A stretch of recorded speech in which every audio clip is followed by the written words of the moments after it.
সাতরশিয়া বহিষপাড়া জামি মসজিদের উন্নতি কল্পে আজকের এই 3 দিন ব্যাপী তাফসীরুল কোরআন মাহফিলের সমাপনী রজনীর সম্মানিত সুযোগ্য অনারেবল প্রেসিডেন্ট কারি মাওলানা মোহাম্মদ আব্দুল জলিল কাউকাব সাহেব আল্লাহ পাক তার গোলামকে হায়াতে তৈয়বা সিয়াতি কুলিয়া দান করুন, সকলে বলুন আমিন। আজকের প্রোগ্রামের প্রধান অতিথি বিশিষ্ট ব্যবসায়ী, আপনাদের প্রিয় মানুষ জনাব মোহাম্মদ মুজিবুর রহমান, আল্লাহ পাক তার গোলামকে হায়াতে তৈয়বা সিয়াতি কুলিয়া দান করুন, সকলে বলুন আমিন। আজকের প্রোগ্রামের অন্যান্য অতিথিবৃন্দ আলোচনাকে ধন্য করেছেন বিশিষ্ট ইসলামী চিন্তাবিদ মুফাসসির কোরআন, আপনাদের সুপরিচিত বক্তা শ্রদ্ধাভাজন বড় ভাই হযরত মাওলানা মোহাম্মদ তরিকুল ইসলাম সাহেব। আল্লাহ পাক তার গোলামের কণ্ঠ দ্বীনের জন্য, ইসলামের জন্য, কোরআনের খেদমতের জন্য কবুল করুন, সকলে বলুন আমিন।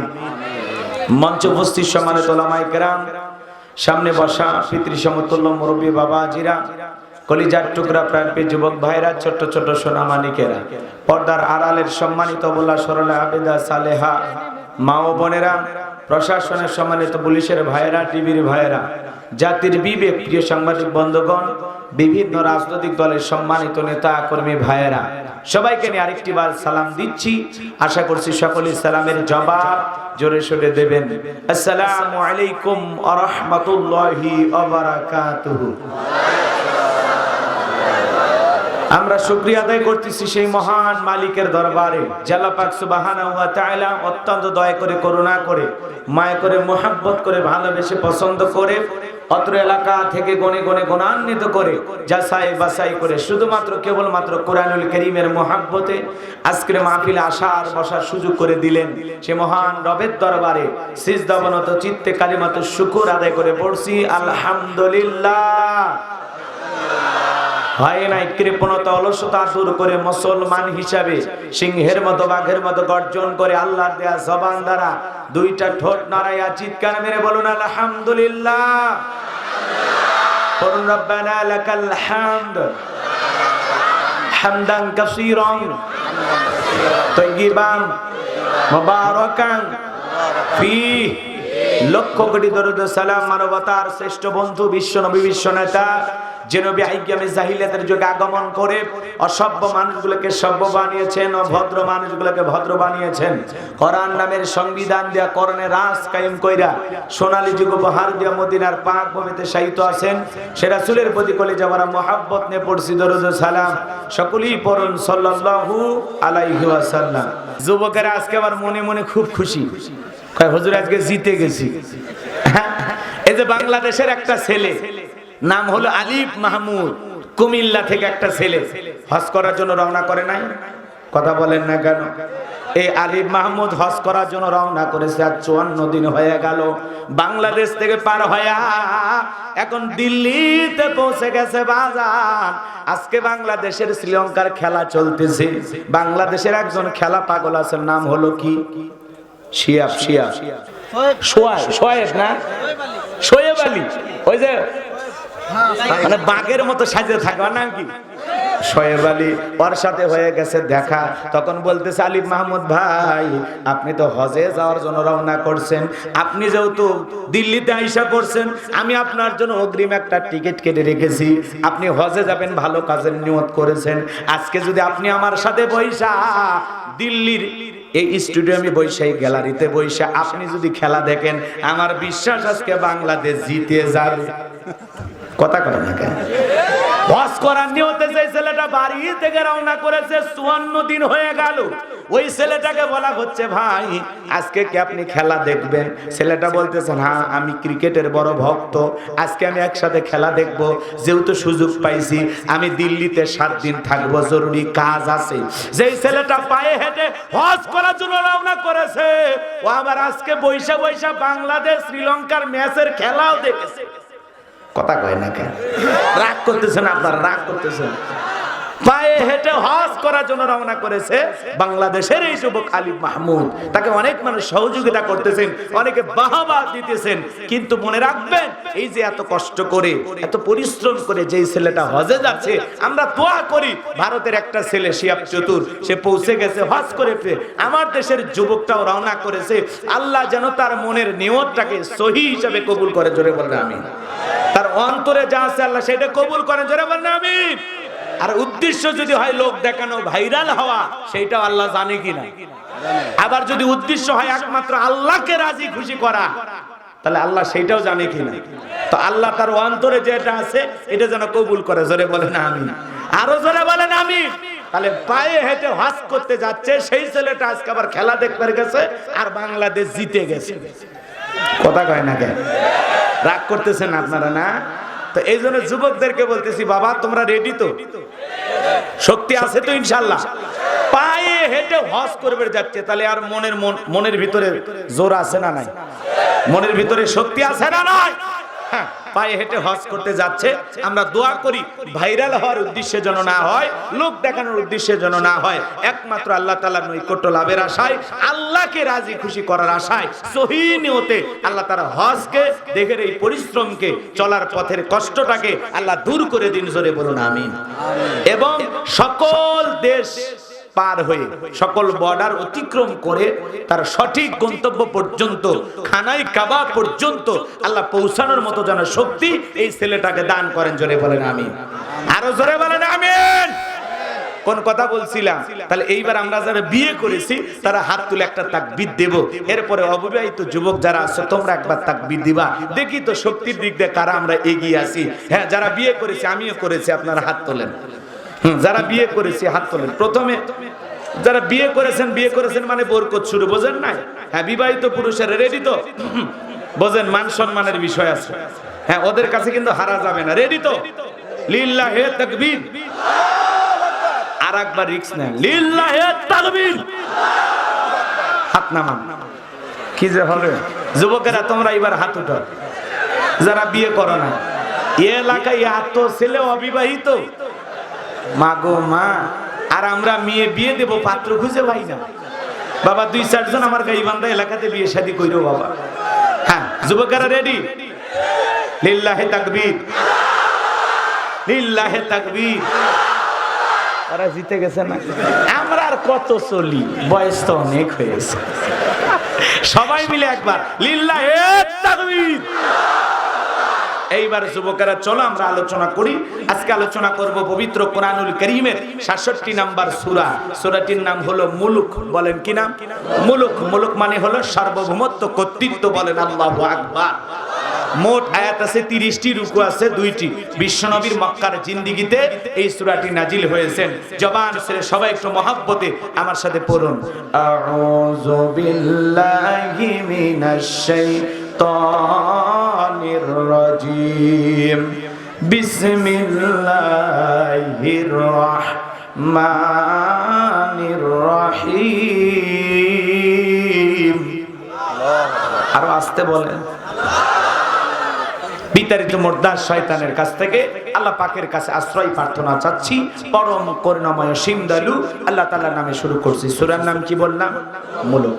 বাজান গো আমার, সূরা মুলুক যদি আল্লাহর কোন বান্দা নিয়মিত তেলাওয়াত করে, এই সূরাটা যে ব্যক্তি তেলাওয়াত করবে, যে ব্যক্তি নিয়মিত কোরআনুল কারীমের এই সূরাটা তেলাওয়াত করবে, আল্লাহ রাব্বুল আলামিন তার কবরের সলজটকে সহজ করে দিবেন। বলুন সুবহানাল্লাহ।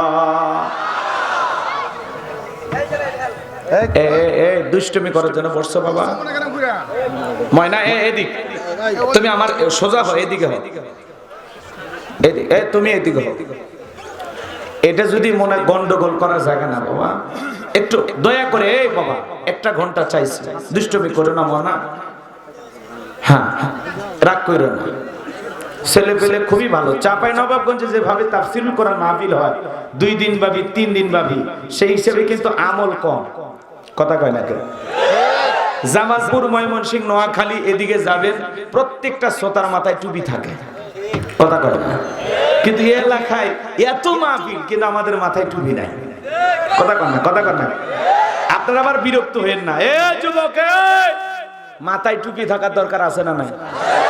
মুসলমান হিসাবে শোনো, মাথায় টুপি আর মুখে দাড়ি দুইটা দেখলে বোঝা যায়, যে কোনো একটা থাকলে অন্তত বোঝা যায় যেটা মুসলমান।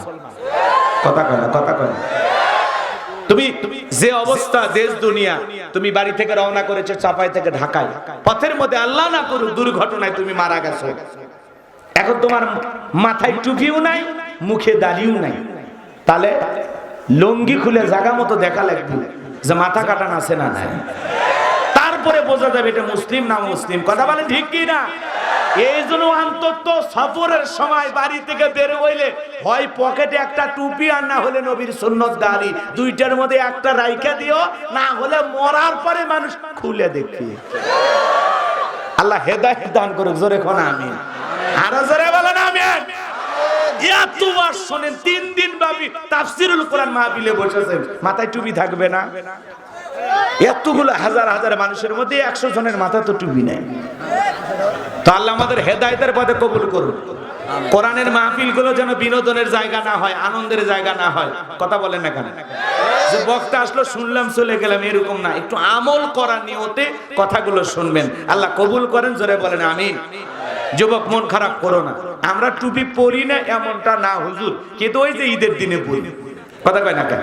ঈদের দিনে টুপি পইরা মাঠে যায়, ঈদের নামাজ পড়ে এসে কই যে 4 মারে 6 মারে, ও টুপি আর খুঁজে পাওয়া যায়, পরে আবার 10 টাকা দিয়ে একটা পরের ঈদে কিনে, ওইটা আবার ফিক মারে, কই আর খুঁজে পায় না। এই হলো আমাদের অবস্থা।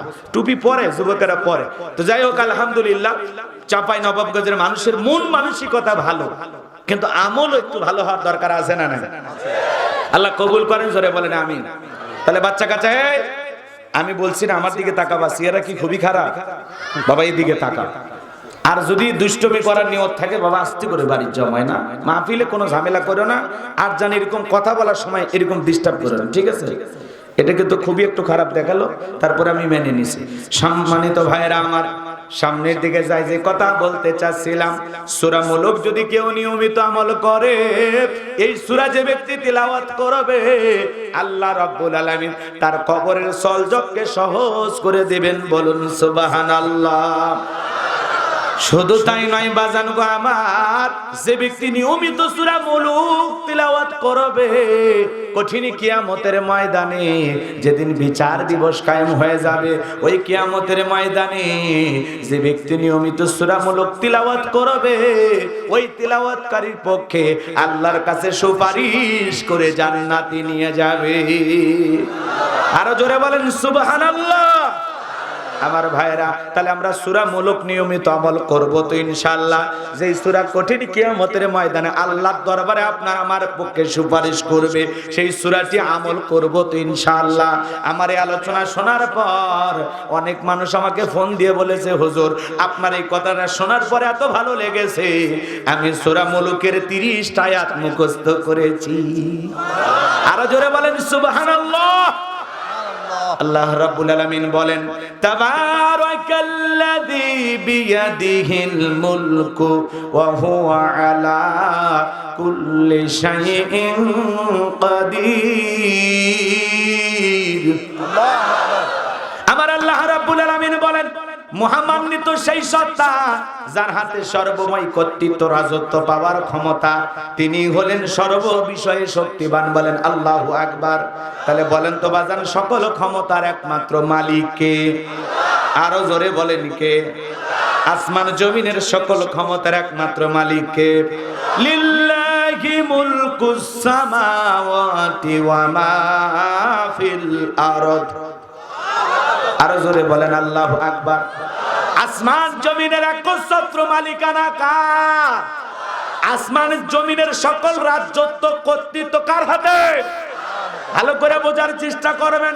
এই জন্য আল্লাহ রাব্বুল আলামিন বলেন, তাবারাকাল্লাযী বিয়াদিহিল মুলকু ওয়া হুয়া আলা কুল্লি শাইইন কাদির।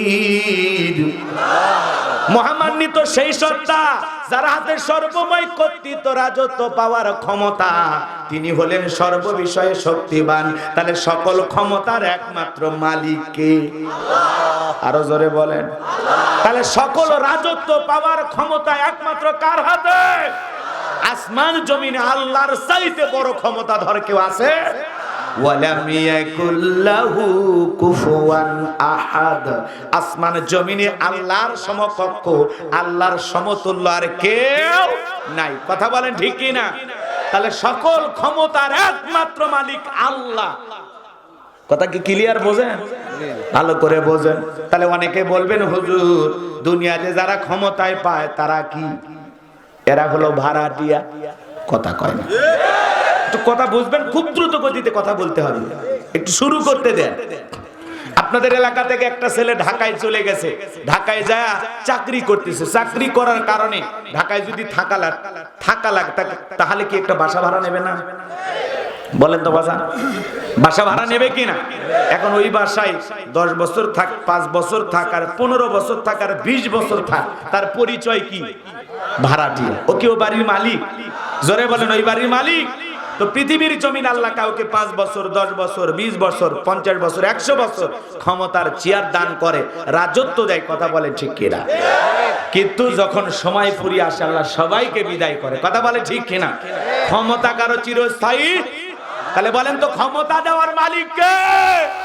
আল্লাহ রাব্বুল আলামিন বলেন, কুলিল্লাহুম্মা মালিকাল মুলকি তুতিল মুলকা মান তাশাউ ওয়া তানজিউল মুলকা মিম্মান তাশা ওয়া তুইজ্জু মান তাশাউ ওয়া তুযিল্লু মান তাশাউ বিয়াদিকাল খায়র ইন্নাকা আলা কুল্লি শাইইন কাদির।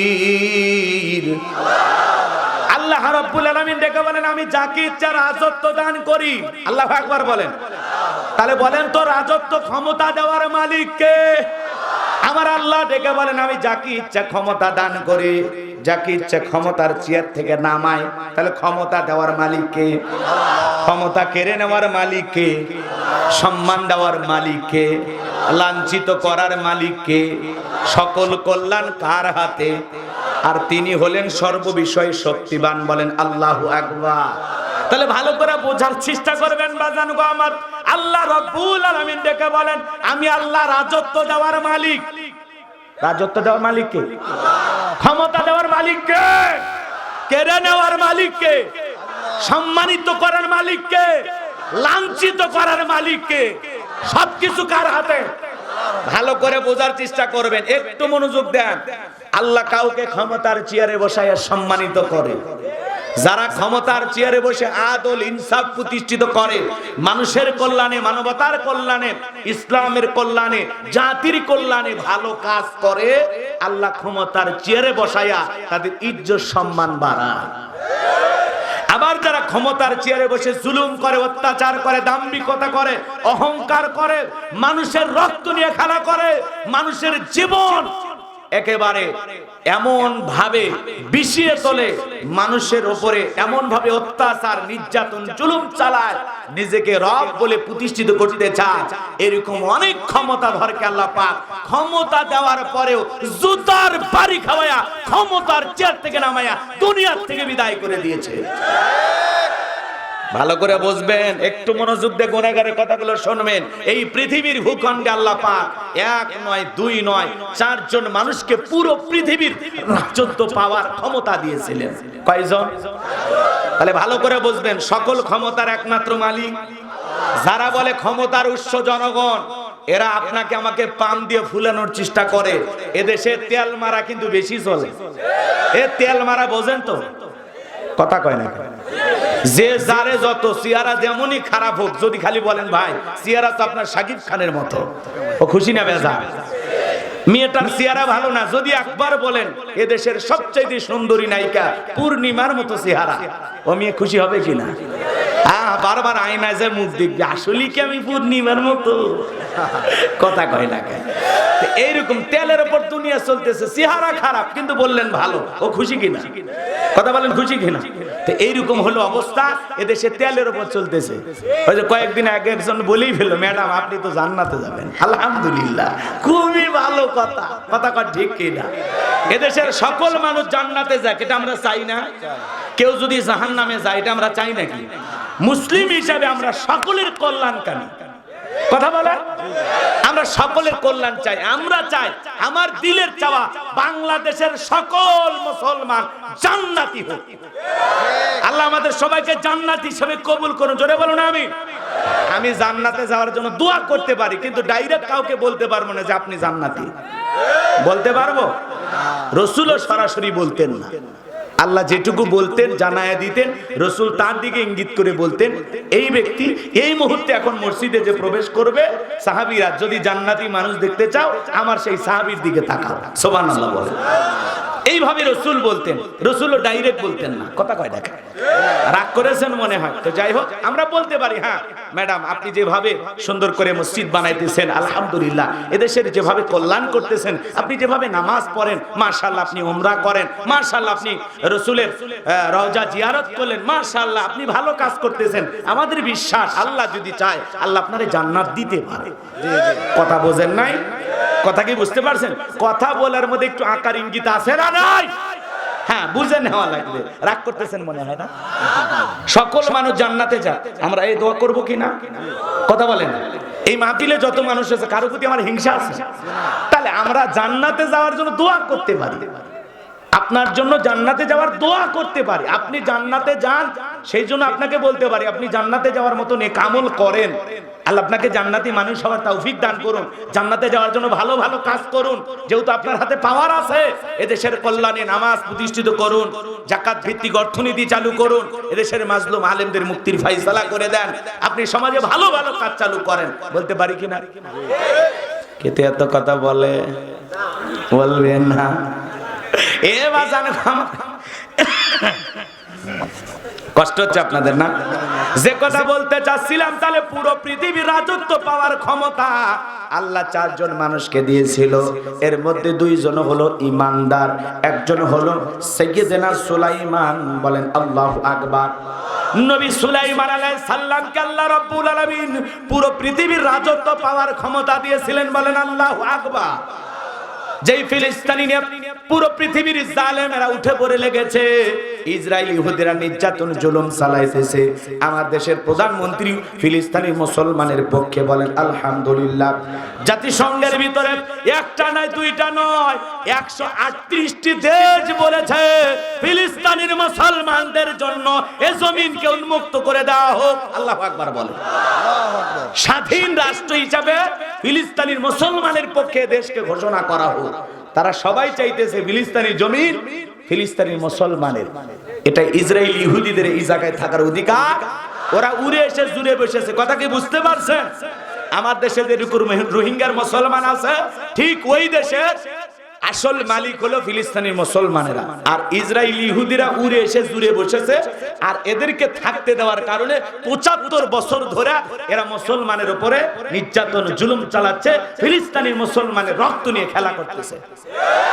কিন্তু মনে রাখবেন, নির্যাতন জুলুম যত বাড়বে মুসলমানদের বিজয় তত নিকটে। কথা বলেন ঠিক কি না?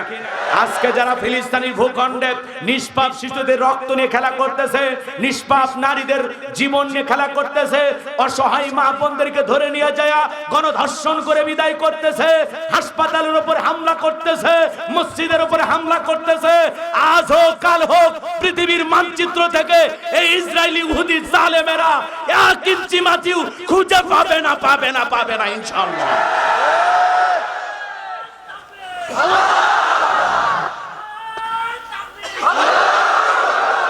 আমার ভাইয়েরা, এই ফিলিস্তিনের বাদশাহ আল্লাহ পাক সুলাইমান আলাইহিস সালাম এবং তার বাবা দাউদ আলাইহিস সালামকে দিয়েছিলেন। তাহলে পুরো পৃথিবীর রাজত্ব পাওয়ার ক্ষমতা আল্লাহ 4 জনকে দিয়েছিলেন। এর মধ্যে 1 নাম্বার হলো নবী সুলাইমান। বলেন আল্লাহু আকবার। সুলাইমান আলাইহিস সালামের পাওয়া রাজত্ব ক্ষমতার কথা বলতে গেলে লম্বা হবে, লম্বা করার সুযোগ নাই। আমি আর আমার একটা চিন্তা ভাবনা, আমার যে টার্গেট আছে সে অনুযায়ী আমাকে কথা বলতে হবে। আমি নবী সুলাইমানের কথা আজকে বলবো না। আর 2 নাম্বার আরেকজন ইমানদারকে আল্লাহ পুরো পৃথিবীর রাজত্ব পাওয়ার ক্ষমতা দিয়েছিলেন, নাম হলো বাদশা জুলকারনাইন। বলেন আল্লাহু আকবার। এই জুলকারনাইনকে আল্লাহ পাক এক নয় দুই নয় এই পৃথিবীর জমিনে 1600 বছর হায়াত দিয়েছিলেন, বলেন সুবহানাল্লাহ। কত বছর 1600 বছর পাওয়ার রাজত্ব ক্ষমতা আল্লাহ তাআলা তাকে হায়াত দিয়েছিলেন। তিনি পূর্ব থেকে পশ্চিম সূর্য উদয় হইতে অস্তগামী পর্যন্ত পুরোটা পৃথিবী জীবন দশায় দুইবার সফর করেছিলেন, বলুন সুবহানাল্লাহ। আল্লাহ পাক তাকে একটা ঘোড়া দিয়েছিলেন, এক এক কদমে ঘোড়াটা হাজার হাজার মাইল রাস্তা পথ চলতো, বলেন সুবহানাল্লাহ। বাদশা জুলকারনাইনের ইতিহাস ঘটনা আজকে আমি বলবো না, তাহলে দুইজন ইমানদার, একটা নবী সুলাইমান আর একটা বাদশা জুলকারনাইন, আর দুইজন কাফেরকে আল্লাহ পাক পুরো পৃথিবীর রাজত্ব পাওয়ার ক্ষমতা দিয়েছিলেন। এর মধ্যে একজন হলো জালেম বাদশা বখতেনাসর। জোরে বলেন কি নাম করতেছেন মনে হয়? আজকে সামান্য ক্ষমতা পাইলে তো মানুষ লাফালাফি করে, আর আল্লাহ এদেরকে পুরো পৃথিবীর ক্ষমতা দিয়েছিল। কথা বলে না, সামান্য ক্ষমতা পাইলে লাফায় না। নবীর জামানা একজন ছিল গোত্রীয় লিডার, এখন তো এরকম চেয়ারম্যান মেম্বার, ওই রকম রাসূলের জামানায় একটা গোত্রীয় লিডার, একটা দলপতি, নাম হলো আমর। জোরে বলেন কি নাম? নবীজি যখন মক্কা থেকে হিজরত করে মদিনায় চলে গেলেন, এই মক্কার মহাবীর আমর প্রতিমার সামনে দাঁড়ায়া, লাত উজ্জা দেবদেবী সরস্বতী রাধা কৃষ্ণ এগুলোর সামনে দাঁড়ায় বলতেছে, যতক্ষণ আব্দুল্লাহর বেটা মুহাম্মদ সাল্লাল্লাহু আলাইহি সাল্লামের কাল্লা না নিতে পারবো ততক্ষণ পর্যন্ত আমি এক ফোঁটা পানিও পান করব না। জোরে কর নাউজুবিল্লাহ। নবীজির কাল্লা আনতে যায়, নবীকে ওর পাকা ধানে মই দিয়েছে, ওর বাড়িতে কোনোদিন চুরি করতে গেছে। কথা বলেন না কেন? তাহলে নবীজির কাল্লা কেন নেবে? কারণ নবী কালেমার দাওয়াত দেয়, ইসলামের প্রচার প্রসার করে, এক আল্লাহর পথে মানুষকে দাওয়াত দেয়। এরা যে অনেকগুলো প্রভু মানে, কথাকে বোঝেন নাই? রাগ করেন না, রাগ করেন না, শোনেন। নবীজি হিজরত করে মদিনায় চলে গেছে, কাফিরদের কেন রসুলের মাথা ব্যথা নাই, কিন্তু রসুল মদিনায় গেলেও মক্কার কাফিরদের চোখে ঘুম নাই।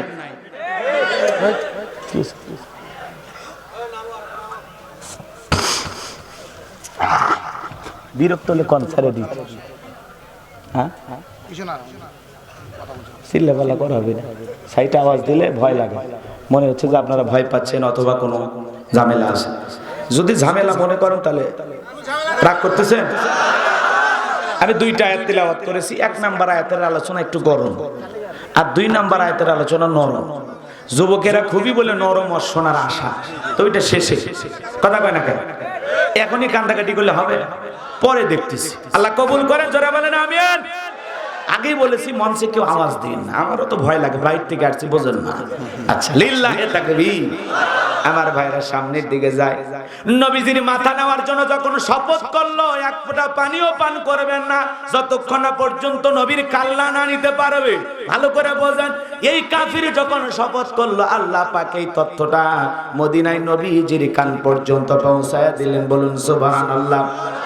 নবীজি যখন জানতে পারলেন মক্কার মহাবীর আমর আমার মাথা নেওয়ার জন্য রওনা করেছেন, এই বিষয়টা জানার পর নবীজি সাহাবায়ে কিরামদেরকে ডেকে বললেন, ও আমার সাহাবীরা, মক্কার মহাবীর আমর আমার কাল্লা নেওয়ার জন্য রওনা করেছে, তোমরাই বলো কি করা যায়। নরম সাহাবী হযরত ওসমান ডেকে বলেন, নবী গো, ও নবী, আপনি আল্লাহর কাছে দোয়া করেন, আপনি পৃথিবীর এত বড় পয়গম্বর, আপনি দোয়া করলে আল্লাহ অবশ্যই দোয়াটা কবুল করবে। নবীজি হযরত ওসমানের কথা শুনে দোয়া শুরু করলেন। নরম মানুষ দোয়ার পক্ষে, কথা বলেন ঠিক কি না? ভাইরা আমার, বিশ্বনবী দোয়া শুরু করলেন, আল্লাহ ওই মক্কার মহাবীর আমর আমার কাছে পৌঁছার আগে ওর হাত পা প্যারালাইজ করে দেন, ও যেন আমার কাছ পর্যন্ত পৌঁছাইতে পারে না। এইভাবে বিশ্বনবী দোয়া করতেছেন।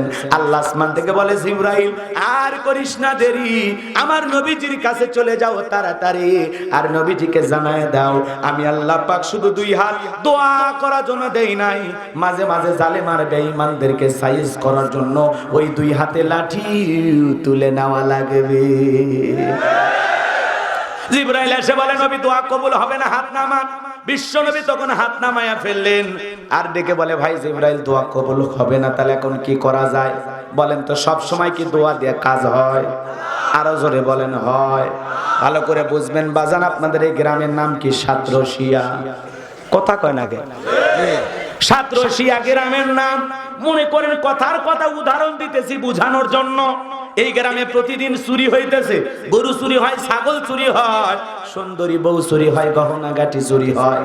এলাকার ইমাম সাহেবিনী একজন 10 কেজি জিলেপি নিয়ে যায়, এশার নামাজ পড়ে বলতেছে, হুজুর চোরের অত্যাচারে আর প্রতি জীবন বাঁচে না, আপনি একটু দোয়া করেন হুজুর, চোরের হাত থেকে যেন এই 7 রশিয়ার মানুষের ধন সম্পদ, টাকা পয়সা, গরু ছাগল, বইয়ের গহনা, সোনা দানা সব যেন আল্লাহ হেফাজত করে। কথা কি বুঝতে পারছেন? ভালো করে বোঝার চেষ্টা করবেন। এইবার হুজুরে শান নামাজ পড়ে হাত তুলে দোয়া করে বলে, আল্লাহ এই 7 রশিয়া গ্রামবাসীর জান মাল, টাকা পয়সা, গরু ছাগল সব তুমি চোরের হাত থেকে হেফাজত করো। চোর জিলাপি খাবার আশায় হাত তুলে বলে আমিন আমিন আমিন। কারণ চোর তো খালি বাহিরের থাকে না, ওই গ্রামেরও 2-1 থাকে কিনা? কথা কন। নিজের গ্রামের লোক তথ্য না দিলে কোন বাড়িতে টাকা আছে, কোন বাড়িতে কয়টা গরু আছে, এই তথ্য অন্য মানুষ জানে না। হঠাৎ করে আর একজন ঢুকে বুঝবে, সহযোগিতা লাগে। তাই বলে ভাইবেন না এই গ্রামে চোর আছে। এই গ্রামের মানুষ সব আল্লাহর ওলি। আল্লাহ কবুল করেন, জোরে বলেন আমিন। বলেন তো বাজান গো আমার, হুজুর যদি দোয়া না করে, এদিকে খেয়াল করেন, দোয়া না করে যদি বলতে, এই 7 রশিয়ার গ্রামের তরুণ যুবকেরা, তোমরা যদি তোমাদের গ্রামের গরু ছাগল, টাকা পয়সা, সুন্দরী বউ, গহনা কাটি এগুলো রক্ষা করতে চাও, এই গ্রামে ঢোকার 4টা রাস্তা আছে। 4 রাস্তার মোড়ে মোড়ে মাগরিব থেকে ফজর পর্যন্ত বিশাল বড় বড় বাংলার লাঠি নিয়ে দাঁড়িয়ে থাকবা। চোরকে দেখা মাত্রই বাংলার লাঠি দিয়া বাংলা ওয়াশ করে ছেড়ে দিবা। চোর হাত তুলে আমিন কইতো না তওবা করে ভালো হয়ে যেত। সব জায়গায় দোয়া দিয়ে কাজ হয় না, দোয়া দিয়ে চুরি বন্ধ হয়। চুরি বন্ধ করতে গেলে কার আইন লাগবে? হ্যাঁ, আল্লাহর আইন লাগবে। চোরের হাত কাটা লাগবে, চুরি এমনি বন্ধ হয়ে যাবে। এক চোরের হাত কাটলে বাকি চোর তওবা করে আল্লাহর ওলি হয়ে যাবে। শক্ত আইন লাগবে, কথা বলেন ঠিক কিনা? আর শক্তিশালী আইন দিয়েছেন কে? এই মানব জাতিকে কোন আইনে সোজা বানানো যাবে, কোন আইনে ভালো বানানো যাবে সেটা জানে কে? আল্লাহর সাথে আমরা বেশি বুঝে আমরা লন্ডন আমেরিকার পিছনে দৌড়াই যে নতুন নতুন আইন দেন, কেমনে কিভাবে কি করা যায়। যতক্ষণ পর্যন্ত কোরআন থেকে আল্লাহর আইনগুলো সমাজে বাস্তবায়ন না করা হবে, ততদিন পর্যন্ত চুরি, দুর্নীতি, ধর্ষণ, টেন্ডারবাজি, চাঁদাবাজি বন্ধ হবে না। আল্লাহর আইন দিয়ে বিচার করতে হবে, কথা বলে ঠিক কি না?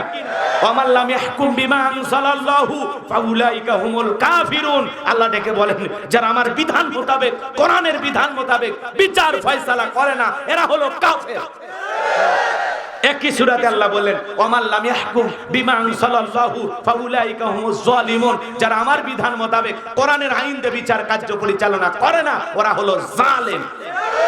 ওয়ামান লাম ইয়াহকুম বিমা আনজালাল্লাহু ফাউলাইকা হুমুল ফাসিকুন। যারা আল্লাহর বিধান মোতাবেক বিচার কার্য পরিচালনা করে না, ওরা হলো ফাসিক, ওরা হলো পাপাচারী। কথা বলে ঠিক কিনা? এই সমাজকে যদি একটা সুখী সুন্দর সমাজ উপহার দিতে চান, আল্লাহর আইন দিয়া সমাজ পরিচালনা ছাড়া বিকল্প কোনো রাস্তা খোঁজা নাই। মানুষের তৈরি করা আইন দিয়ে পৃথিবীর 1 ইঞ্চি মাটিতেও কেউ কোশ্চিন কালেও শান্তি প্রতিষ্ঠিত করতে পারবে না। শান্তি আসবে তখন কোরআনের বিধান মোতাবেক রাষ্ট্র পরিচালনা হবে যখন। কষ্ট হচ্ছে না? ও জীবনে আর আসলাম না সাফাই, সমস্যা কি? সাফাইয়ের মাটি ইসলামী আন্দোলনের ঘাঁটি। এই এলাকার মানুষ যদি সত্য কথা হজম না করে তো বলবো কোন জায়গায়? চলেন সামনের দিকে যাই। লিল্লাহে তাকবীর। ভালো করে বোঝেন বাজান। জিবরাইল বলে, নবী গো, দোয়া আল্লাহ কবুল করবে না। আপনি আপনার সাহাবীদের মধ্যে ঘোষণা করে দেন, আপনার এমন কোন সাহাবী আছে নাকি যে আমরের মুখোমুখি মোকাবেলা করবে?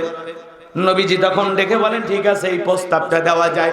এবার সাহাবায়ে কিরামদেরকে দেখে বললেন, ও আমার সাহাবীরা, মক্কার মহাবীর আমার মাথা নেওয়ার জন্য রওনা করেছে। আল্লাহ দোয়া কবুল করবে না। তোমাদের মধ্যে এমন কেউ কি আছো যে আমরের মুখোমুখি দাঁড়ায় মোকাবেলা করবা? নবীর কোন সাহাবী দাঁড়ায় না। হযরত আলী দাঁড়িয়ে গেছেন, বলেন আল্লাহু আকবার। ভালো করে বোঝার চেষ্টা করবেন।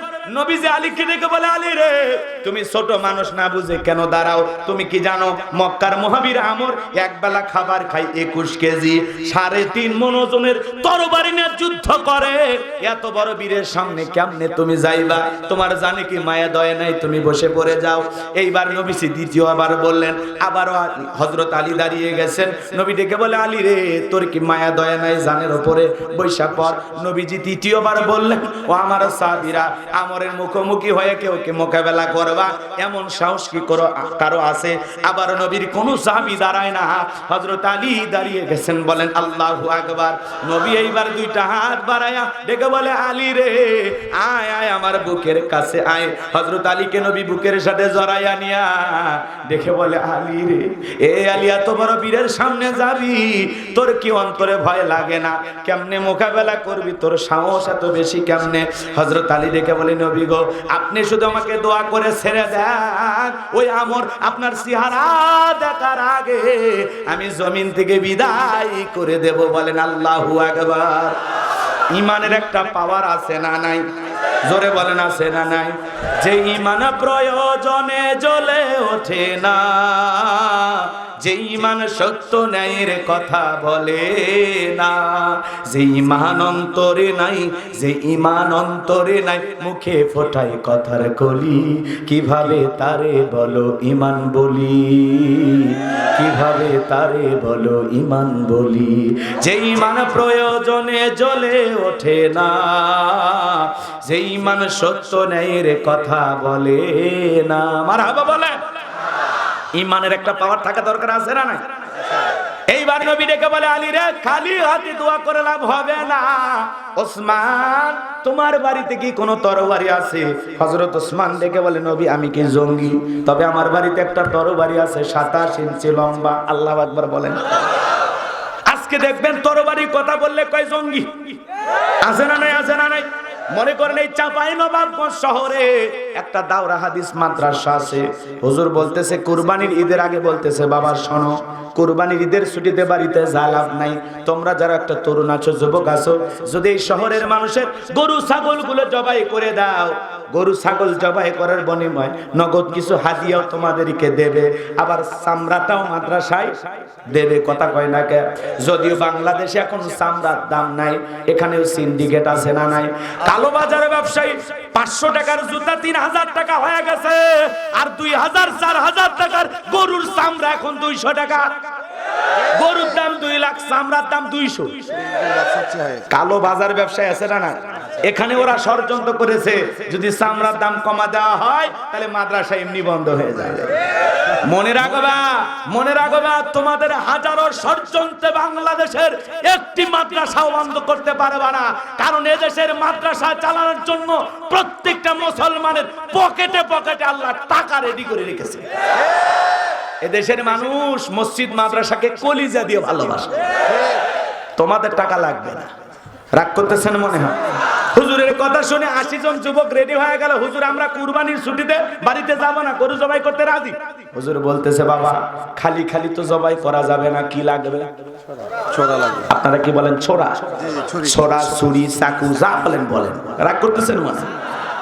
এই ছোরা হুজুর এইবার 80 জন ছাত্রের জন্য 80টা ছোরা কামারের কাছে অর্ডার দিয়ে বানাইছেন কুরবানির আগের দিন।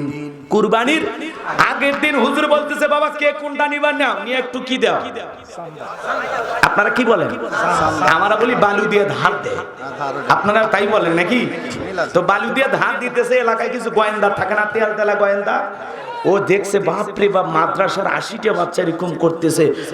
ও তখন গোপনে থানায় যা বলতেছে, আমাদের বাড়ির পাশে ওই যে মাদ্রাসা, ওখানে জঙ্গিদের ট্রেনিং চলতেছে, জঙ্গিদের ট্রেনিং চলতেছে। এই কথা শুনে পুলিশ এইটা মাদ্রাসার চতুর্দিক ঘেরাও করছে।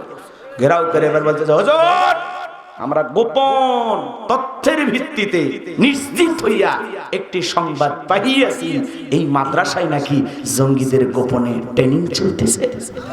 হুজুর বলতেছে, না এরকম ঘটনা তো না। কয় না, নির্ভুল সূত্রে আমরা বিষয়টা জানিয়েছি, ইহা নিশ্চিত। কথা কি বোঝেন? তখন বলতেছে এই পুরো মাদ্রাসা সার্চ করো, তল্লাশি চালাও। এইবার খুঁজতে খুঁজতে হুজুরের রুম থেকে খাটের নিচ থেকে বের করেছে এক বস্তা সোরা, মনে আছে তো? ওই সোরাগুলো এইবার ঢেলেছে। এইবার ওসি সাহেব বলছে এসব কি, এসব কি? তখন বুদ্ধিমোটা ছাত্র বলা লাগবে কোথায় কি কত বার বোঝে না। ও তখন বলতেছে বুঝতেছেন না, আগামী 10 তারিখ খালি ধর্ম আর জবাই করব, ধর্ম আর জবাই করব। কথা কি বুঝতে পারছেন? এরপরে বলতেছে আগামী 10 তারিখ রক্তের বন্যা বয়ে যাবে, রক্তের বন্যা। ওসি সাহেব বলছে এই সবগুলোকে গ্রেফতার করো। এইবার মহাতামি হুজুর বলতেছে ও ওসি সাহেব আপনি মুসলমান না? কয় নিঃসন্দেহে আমি মুসলমান। তা আপনি বোঝেননি আগামী 10 তারিখ এই ছেলেটা বলা লাগবে, বলে সারা যাবে কি আগামী 10 তারিখ হলো পবিত্র ঈদুল আজহা। এই ছেলেটা বুঝাইতে চাচ্ছে যে কুরবানির গরু ছাগল ধরবি আর জবাই করবি। তখন বলছে ও বিষয়টা এই আমরা তো বুঝতে পারি নাই। ওরা হুজুরে করে ধরার আগে কিছুই বোঝে না, পরে ধরার পরে বোঝে যে হুজুরে কোন কেসে ফাঁসানো লাগবে। এই কথা কয় না, কথা কয় না। রাগ করতেছে। মদের বোতল নিয়ে গ্রেফতার হয়, ওরা জামিন পায়। আর একটা হুজুরও ঘুমোর থেকে তুলে নিয়ে যায় জেলখানাতে রেখে দেয়, তার জামিন হয় না। আছে না নাই? আছে না নাই? আছে, উপরে একজন আছে। কথা বলেন ঠিক কি না? দুনিয়া তো কয়দিন, আপনি মানুষকে ঠকাচ্ছেন, মানুষের উপর জুলুম করতেছেন, সে নীরবে সয়ে গেল। কিন্তু যেদিন আল্লাহ ধরবে সেদিন কেমনে ছাড়া পাবেন? কথা বলেন ঠিক কি না? কোনো না কোনো ভাবে দুনিয়ার জীবন শেষ হয়ে যাবে।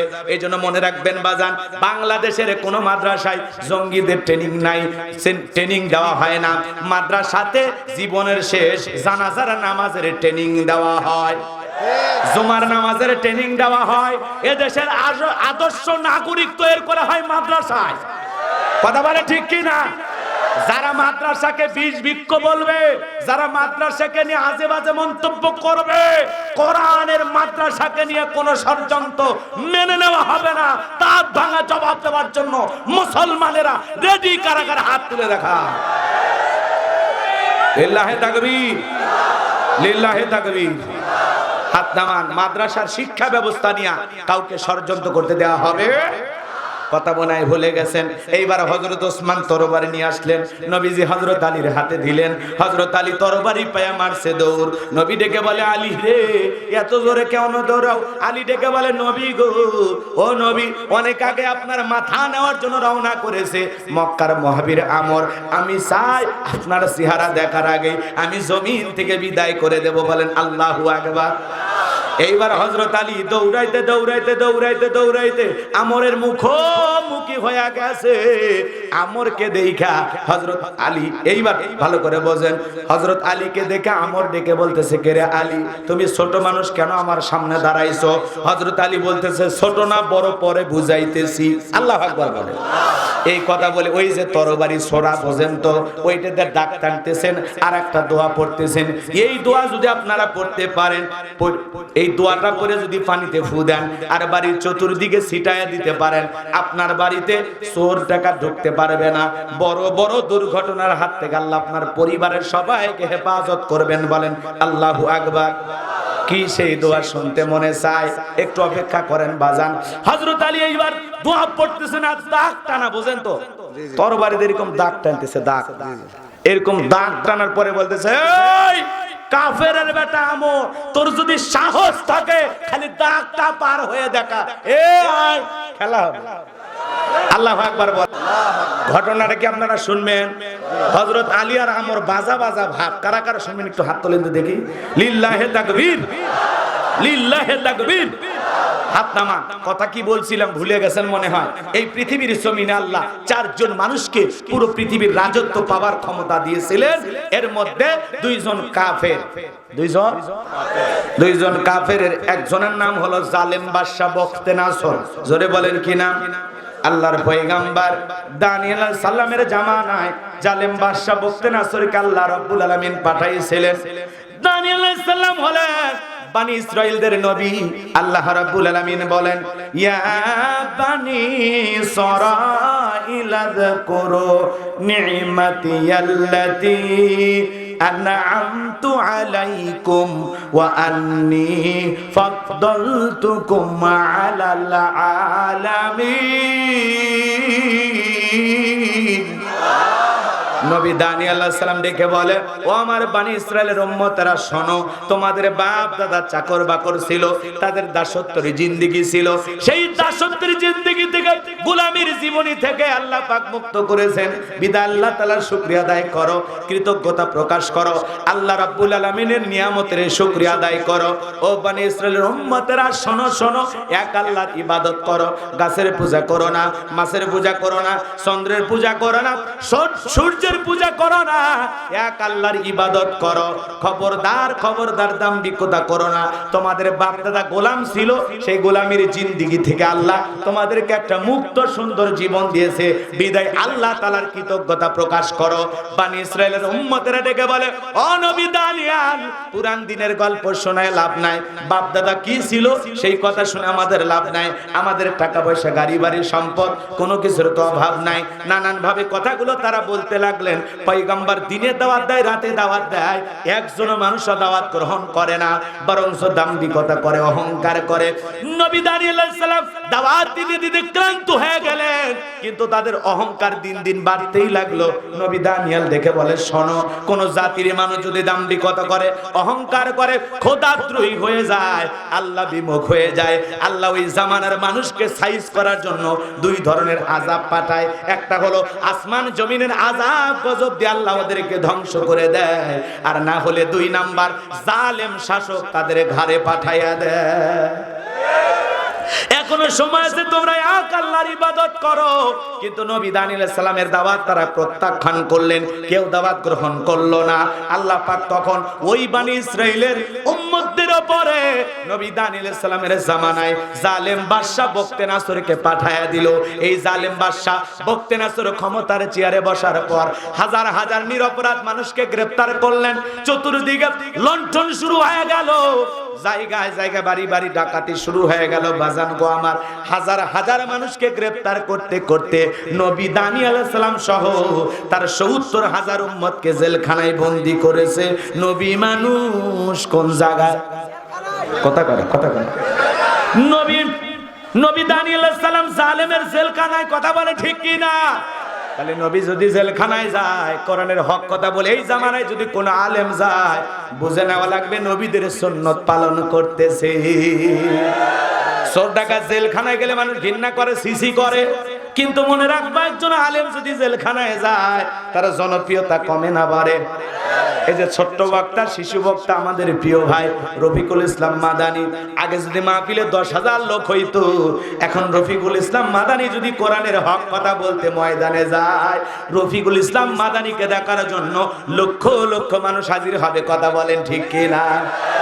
আমাদের প্রিয় আমির হামজা ভাই চলে গেছে, আগে যদি মানুষ হইতো ৫০,০০০, এখন হবে ১০ লাখ।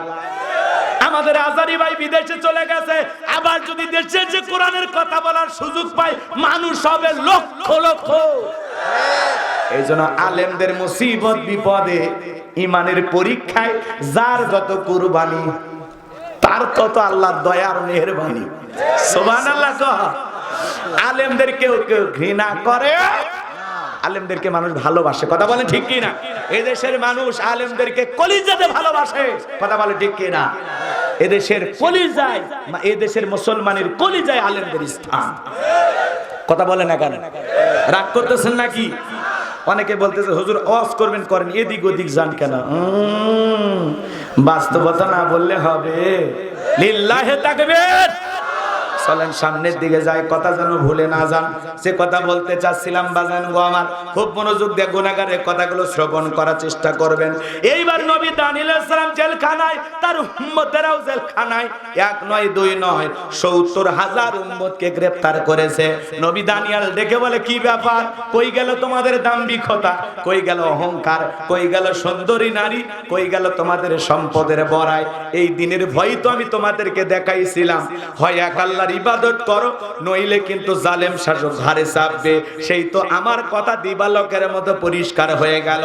উম্মতেরা ডেকে বলে, নবী গো, আপনার কথা যে এত তাড়াতাড়ি সত্য হবে এটা আমরা কল্পনাও করতে পারি নাই। আমরা যা করেছি ভুল করেছি, আমাদের ভুল হয়ে গেছে, আপনি আমাকে মাফ করে দেন। আর আমরা সবাই ওয়াদা করলাম আজ থেকে আপনি যা বলবেন আমরা তাই শুনবো। আমরা এক আল্লাহর ইবাদত করব, আর দাম্ভিকতা করব না, অহংকার করব না। আপনি যেভাবে চলতে বলবেন আজ থেকে আমরা সেভাবে চলবো। বলেন আল্লাহু আকবার।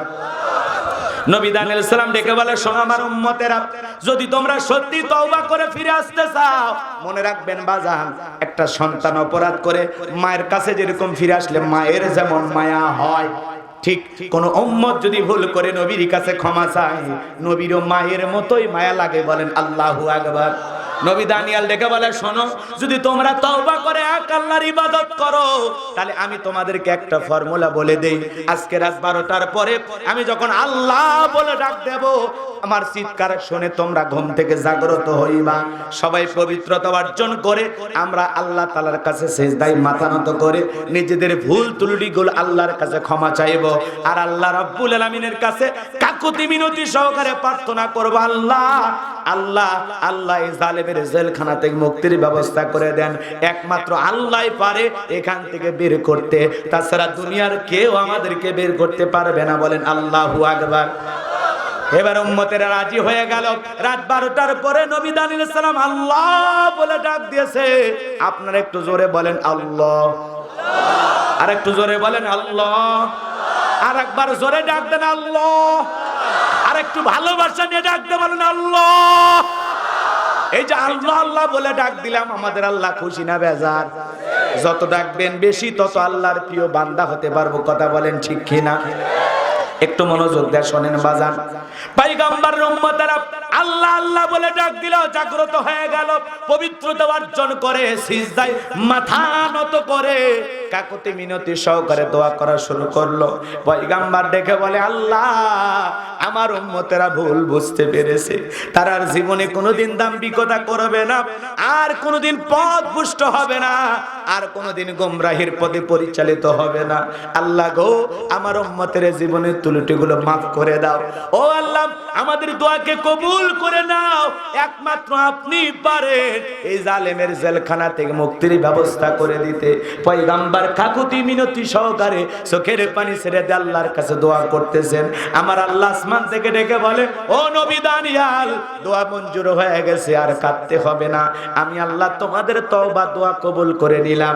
আমি আল্লাহ ওয়াসিরে এখান থেকে মুক্ত করার ব্যবস্থা করে দেব। বলেন আল্লাহু আকবার। ওই রাতে আল্লাহ রাব্বুল আলামিন জালেম বাদশা বুকতিনাসরকে এমন একটা মারাত্মক ভয়ঙ্কর স্বপ্ন দেখায় দিয়েছে। বাজান গো আমার, ঘুম থেকে স্বপ্ন থেকে চিৎকার মেরে লাফ দিয়ে উঠছে। আশেপাশের সমস্ত মানুষ, প্রহরী যারা ছিল, এসে বলে, নেতা এত জোরে ঘুম থেকে জাগ্রত হয়ে চিৎকার মারলেন, ব্যাপারটা কি? বলে, আমার চেহারা দেখে বোঝো না, আমি একটা মারাত্মক স্বপ্ন দেখেছি। এদেশের যত স্বপ্নের তাবির কারো কাছে জ্যোতিষী আছে, সবাইকে আগামী কালকে আমার দরবারে ডেকে নিয়ে আসো। আমি স্বপ্নে কি দেখেছি সেই স্বপ্নের ব্যাখ্যা তাদেরকে বলতে হবে। এইবার সকাল হয়ে গেল, হাজার হাজার মানুষ ভালো করে বোঝেন, জালেম বাদশা বখতেনাসরের দরবারে হাজির হয়ে গেছে। এইবার জালেম বাদশা বখতেনাসর যখন স্বপ্নের কথা বলতে যাবে, আল্লাহ রাব্বুল আলামিন তখন জালেম বাদশা বখতেনাসরের মাথার মেমোরির মধ্যে ভাইরাস ঢোকা দিয়া ওই কথাগুলো নিয়ে পয়গম্বর দানিয়েল সালামের মাথার মেমোরিতে সেভ করে দিয়েছেন। বলুন সুবহানাল্লাহ। এইবার যখন বাদশা তার স্বপ্নের কথা বলতে যাবে, জনগণের সামনে বলতে যাবে, আমি গতকাল রাত্রে স্বপ্নে কি যেন দেখলাম, স্বপ্নের কথা ভুলে গেলেন, ভোলায়া দিলেন কে? আরো জোরে বলেন কে? আল্লাহ রাব্বুল আলামিন স্বপ্নের কথা ভুলায়া দিলেন। এইবার জালেম বাদশা মুহূর্তের মধ্যে কথার পরিবর্তন করলেন, আর ডেকে বলেন, শোনো, গতকাল রাতে স্বপ্নে কি দেখেছি, এই স্বপ্নের কথাও বলতে হবে, এই স্বপ্নের ব্যাখ্যা কি হবে, দুইটাই তোমাদেরকে বলতে হবে। জনগণ ডেকে বলে, বাদশা তো পাগলামি কথা, স্বপ্ন আপনি দেখেছেন, আমরা কিভাবে জানি? বাদশা স্বপ্নে কি দেখেছে জনগণ জানে? এটা বলা সম্ভব? ভালো করে বোঝেন, আপনি আমি ভালো করে বোঝেন। আমরা স্বামী স্ত্রী কি খাটে ঘুমায় বলেন তো বাজান? আপনার স্ত্রী ঘুমের ঘরে আপনাকে বাদ দিয়া আর একটা ছেলেকে নিয়ে সাফাই শহরে ঘোরাঘুরি করতেছে, আপনি যদি টের পাইতেন বউকে কি আদর করতেন? পিটান শুরু করতেন না? কিন্তু আপনার বউ স্বপ্নে যে আর একটা ছেলেকে নিয়ে ঘরে আপনি টের পান। আবার আপনি আপনার স্ত্রীকে নিয়ে ঘুমাচ্ছেন, ঘুমের ঘরে আপনি আপনার বউকে বাদ দিয়া অন্য আর একটা নারী নিয়ে বান্ধবী নিয়ে ফুচকা খাওয়ার জন্য গেছেন। কথা কয় নাকি? এ রাগ করতেছেন আপনারা? খাবার ভিডিও দেখে যুবকেরা পাগল হয়, আছে না? এ কথা কয় না কেন? এই যে বাংলাদেশেও কিছু কিছু মানুষ আস্ত একটা খাসি নিয়ে বসে আর ভিডিও করে, দেখেন আমি পুরো খাসির গোশত খাইতেছি, 200 পিস ডিম নিয়ে বসে খাওয়ার ভিডিও বাইনে, ভিডিও ভাইরাল। আসলে কি খাবার খায় না, সব ফেলায় দেয়? একটা মানুষের পক্ষে কি এত খাবার খাওয়া সম্ভব? কোরিয়া, চায়না, বিভিন্ন দেশের মানুষ এই ফুড নিয়ে, খাবার নিয়ে, খাবারের ভিডিও বানায়, কোটি কোটি টাকার মালিক। কথা কয় না? কথা কয়? রাগ করতেছেন আপনারা মনে হয় না? আমার কথা কি বিরক্ত হয়েছেন? এই খাবারের ভিডিও বানাইয়া তারা কোটি কোটি টাকার মালিক হয়ে যাচ্ছে। আজকের যুবকেরা এগুলো ভিডিও দেখে মনে করতেছে আমরা মনে হয় খাইতে পারবো। ওরা ভিডিও করতেছে খাওয়ার সময় এরকম রান খাইতেছে, ভিডিও করছে, কিন্তু পরে আবার এটা মুখ নিয়ে ফেলে দেয়া, এইটা আবার তোলে না, ওইটা এডিট করে কেটে দিয়েছে। কথা কথা ঠিক কিনা? একটা ছেলে আবার ক্ষমাও চাইছে যারা এগুলো খাবারের ভিডিও বানায়। ও বলতেছে আমি আসলে এই যে খাবার অপচয় করেছি। বলেন তো খাবার কি অপচয় করা যাবে? জোরে বলেন, অপচয় করা যাবে? আপনি যতটুকু খাইতে পারবেন ততটুকু খাবার খাবেন, খাবার অপচয় করা যাবে? অপচয় করা যাবে না। মাঙ্গাসা ফালাইসা মিন্নি, আল্লাহ রাসূল বলেছেন যারা প্রতারণা করে, ধোঁকা দেয়, এরা আমার উম্মত নয়। কথা বলেন ঠিক কিনা? আজকে মানুষকে বোকা বানানো হচ্ছে যে আমি আস্ত একটা খাসি খাইলাম, আস্ত 2টা মুরগি খাইলাম, আমি 200 পিস ডিম খাইলাম। আসলে খায় না সব ফেলায় দেয়। এগুলো ভিডিও বানায়, ভিউ হইতেছে, কোটি কোটি টাকা ইনকাম হইতেছে, আর আমাদেরকে বোকা বানাচ্ছে। এই যে বোকা বানাইয়া প্রতারণা করে যে টাকা ইনকাম করতেছে, এই যে খাবারগুলো অপচয় করতেছে, এই ব্যাপারে আল্লাহর কাছে জবাব দিতে হবে। কথা বলে ঠিক কিনা? আজকে বাংলাদেশ এমন একটা দেশ হয়ে গেছে, বাচ্চাদের জন্য যদি কেউ সুজিও তৈরি করে, ওইটাও মা বোনেরা ভিডিও, হ্যালো গাইস, এখন আমি আমার মেয়ের জন্য একটু সুজি বানাইতেছি, আপনারা দেখেন কিভাবে বানাইতে হবে। প্রথমে একটু পানি দিলাম, এরপরে চিনি দিলাম, একটু সুজি দিলাম, এইবার নাড়তেছি, বাদাম দিলাম, কিশমিশ দিলাম। কথা কয় না? এগুলো দেখে পাবলিক পাগল এরকম আছে না? না। এরপরে একটা হোটেলে যায়, বলতেছে আজকের এই হোটেলের খাবার এত সুন্দর খাবার আমি জীবনে কোনোদিন খাইনি। কথা কয় না? আরে ভাই, হোটেলের খাবার ভালো লাগছে, আলহামদুলিল্লাহ, ঠিক আছে, কিন্তু বলে এমন সুস্বাদু খাবার আমি জীবনেও খাইনি, মনে হয় জান্নাতি খাবার ওই হোটেলে বিক্রি হয়। এরকম আছে না? নাই। খবরদার প্রতারণা করবেন না। আল্লাহ রাসূল মদিনায় দেখলেন বিশাল একটা খেজুরের স্তূপ, এইবার খেজুরের স্তূপের ভিতরে নবীজি হাত ঢুকায়া দিলেন, ভিতর থেকে হাতটা বের করে দেখেন ভিতরের খেজুরগুলো ভিজে। কথা কয় না কেন? ওপরের খেজুরগুলো শুকনো আর ভিতরের গুলো কি ভিজা। রাসূল তখন বললেন কি ব্যাপার, তুমি এটা কেন করছো? সাহাবী ডেকে বলে নবী গো, হ্যাঁ একটু বৃষ্টি হয়েছিল তো এই জন্য। আল্লাহ রাসূল বলতেছে না, আজকে মদিনার আকাশে বৃষ্টি হয় নাই, তুমি আমার উম্মতের সাথে প্রতারণা করতেছো। মনে রাখবা, যারা আমার উম্মতের সাথে প্রতারণা করে, উম্মতকে ধোঁকা দেয়, তারা আমার দলভুক্ত নয়। কথা বলে ঠিক কিনা? আপনি খাবারের ভিডিও বানান, আপত্তি নাই, কিন্তু মনে রাখবেন যেটুকু খাইতে পারবেন সেটুকুই পাবলিককে দেখাবেন। আপনার পেটের ভিতরে আসবে 1-1.5 কেজি খাবার, আর আপনি 20 কেজি খাবার নিয়ে বসেন, পেটে কি ধরবে না ফেটে যাবে? কথা লাগে আপনারা। এগুলো খাবারের ভিডিও দেখে মানুষ কয় বাপ রে বাপ, আমিও রিস্ক নেই।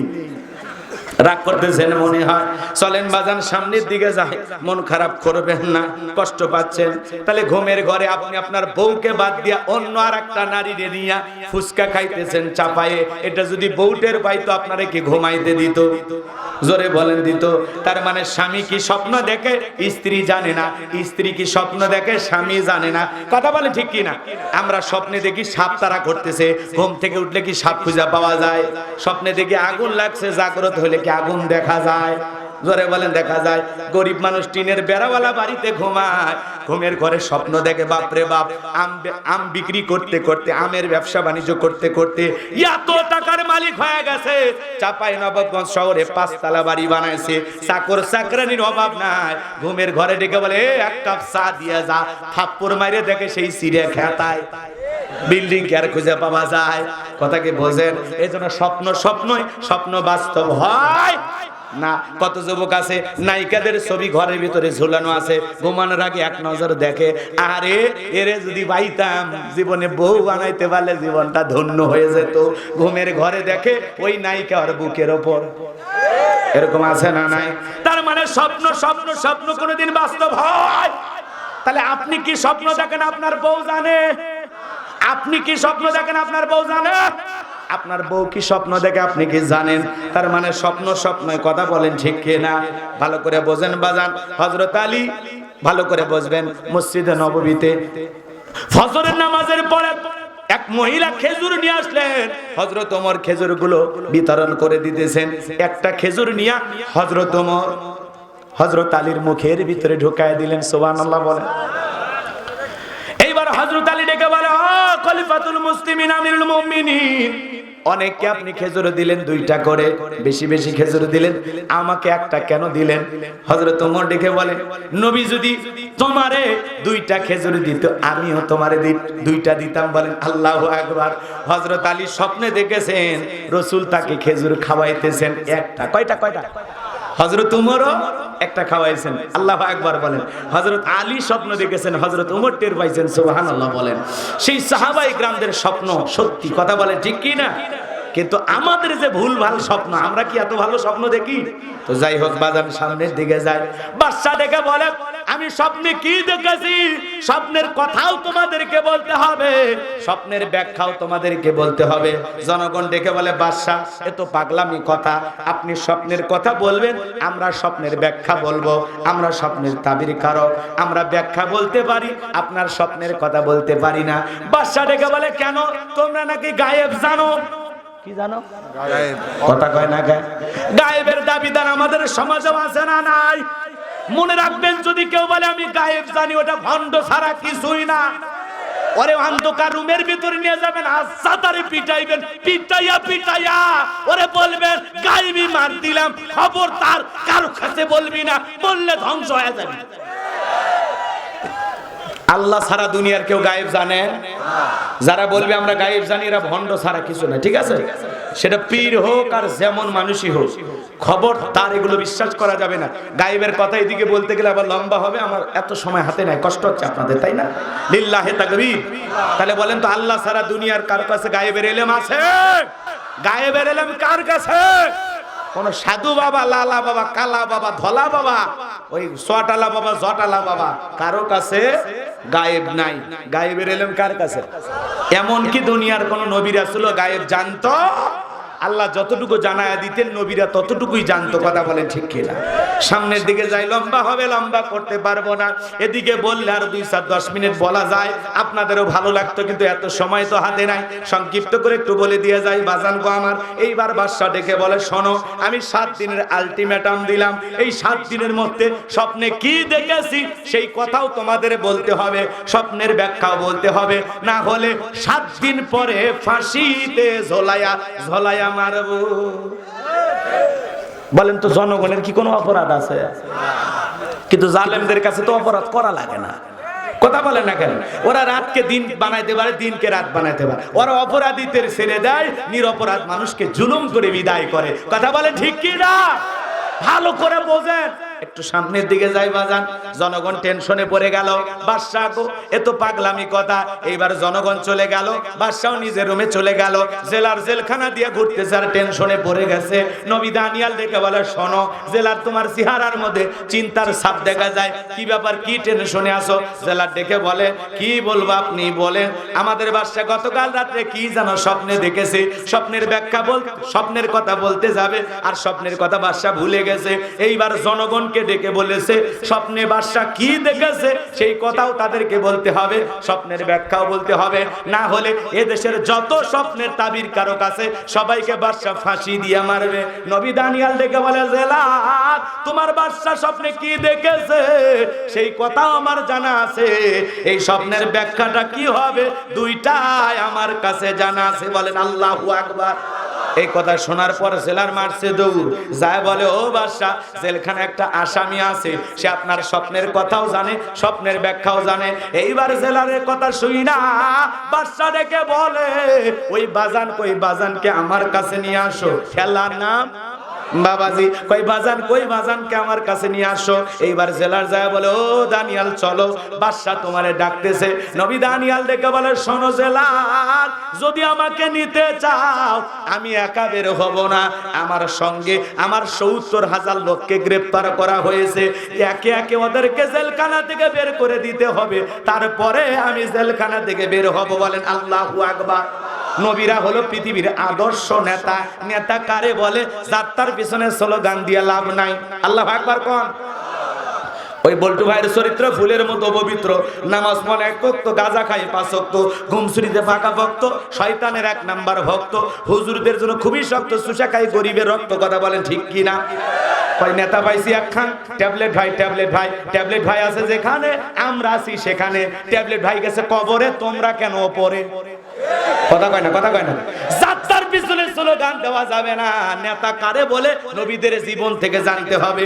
আপনি নেতার পিছনে স্লোগান দিয়ে দিতে যায় সাপাই নবাবগঞ্জ মিছিল করতেছেন মর করে মরক, তরমুজ মরক, ভঙ্গি মরক, আনারস মরক, আপনি স্লোগান দিতে যায় পুলিশ আইসা নেতা সহ ১০০ জন কর্মী সহ গ্রেফতার করে নিয়ে গেল। নেতার তো মামু খালু দাদা টাকা পাওয়ারের কোনো অভাব নাই, নেতার কাছে জেলখানা শ্বশুর বাড়ির মতো, সকালে যায় বিকেলে বের হয়ে আসে। কিন্তু আপনি গরিব মানুষ, কৃষিক্ষেত্রে কাজ করেন, রিক্সা চালান, ভ্যান চালান, আপনার কি কোনো পাওয়ার আছে? কথা কয় না। তাহলে নেতার সাথে আপনি গ্রেফতার হলেন, নেতা তো জামিনে বের হয়ে আসলো, মামু খালু টেলিফোনে বের হয়ে আসলো, আপনার এখন বের করবে কে? এজন্য যাত্রার পিছন কি সুন্দর কথা। তুমি কি আসলে আল্লাহর দল যারা করে তাদের সাথে গ্রেফতার হয়েছে? তাহলে না আল্লাহ বের করবে। বল্টুর পিছনে যা আল্লাহ খুঁজতেছে। এই শোনেন এদিকে রাগ করতেছেন নাকি আপনারা? ভালো করে বোঝেন।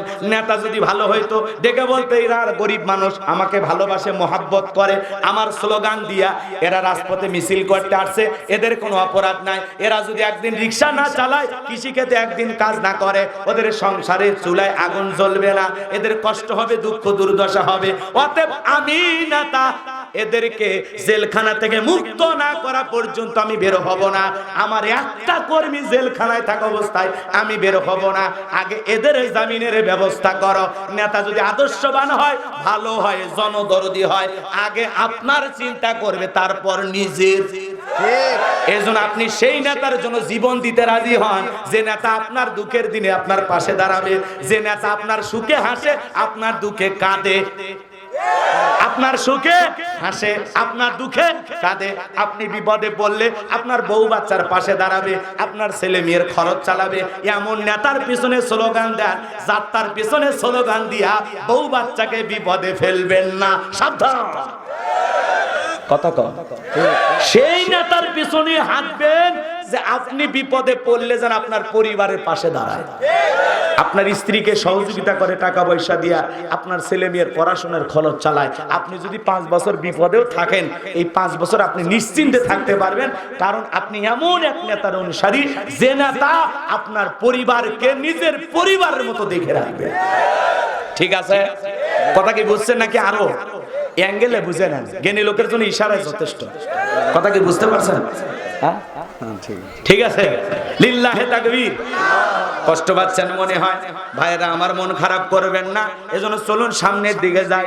তাহলে আমরা সেই নেতার পেছনে আসি যে নেতা আমার বিপদে আসি, আমিও নেতার বিপদে আসি। যে নেতা আমার জন্য জীবন দিতে রাজি, আমিও সেই নেতার জন্য জীবন দিতে রাজি। কথা বলেন ঠিক কি না? চলেন সামনের দিকে যাই। এইবার জেলার দৌড় মারছে বাদশার কাছে, ডেকে বলে বাদশা জেলখানায় যে আপনার স্বপ্নের কথা জানে, স্বপ্নের ব্যাখ্যা জানে, তার একটা শর্ত আছে। তার গ্রেফতার, ৭০,০০০ লোককে গ্রেফতার করা হয়েছে। তাদেরকে জেলখানা থেকে আগে বের করে দিতে হবে, তারপরে সে বের হবে। এইবার জালেম বাদশা বখতে নাসর ডেকে বলে, ওই বাজান যদি বলে এই জেলখানা কেন, তাম পৃথিবীর জেলখানার আসামি ছেড়ে দিতে রাজি। বাজান যা বলে তুমি তাই করো, বলেন আল্লাহু আকবার। এবার একে একে পয়গম্বরের সকল উম্মতকে জেলখানা থেকে মুক্ত করে দেওয়া হলো, বলেন আল্লাহু আকবার। সবার শেষে নবী দানিয়েল আলাইহিস সালাম জেলখানা থেকে মুক্ত হইয়া, এইবার বাজান গো আমার, জেলখানা থেকে মুক্ত হইয়া জালেম বাদশার দরবারে প্রবেশ করবে। কিন্তু এই দরবারে ঢোকার সিস্টেম হলো জালেম বাদশার কাছে মাথা নত করে, সিজদার মতো মাথা নত করে ঢুকতে হয়। কিন্তু বলেন তো বাজান, নবী মানুষ কি কোনো জালেমের কাছে মাথা নত করতে পারে? ইমানদার কি কোনো মাজারে সিজদা দিতে পারে? কোন পীরের পায়ে সিজদা দিতে পারে? কোন নেতার পায়ে সিজদা দিতে পারে? এই মাথা আল্লাহর ঘর মসজিদ ছাড়া দুনিয়ার কোন জালেমের কাছে নত করা যাবে না। কথা কি ক্লিয়ার? সামনের দিকে যায়। এইবার নবী দানিয়েল আলাইহিস সালাম দেহটাকে আটো সাটো করে, মাথাটাকে উঁচু করে, কৌশল করে এইবার জালেম বাদশা বখতে নাসরের দরবারে প্রবেশ করলেন।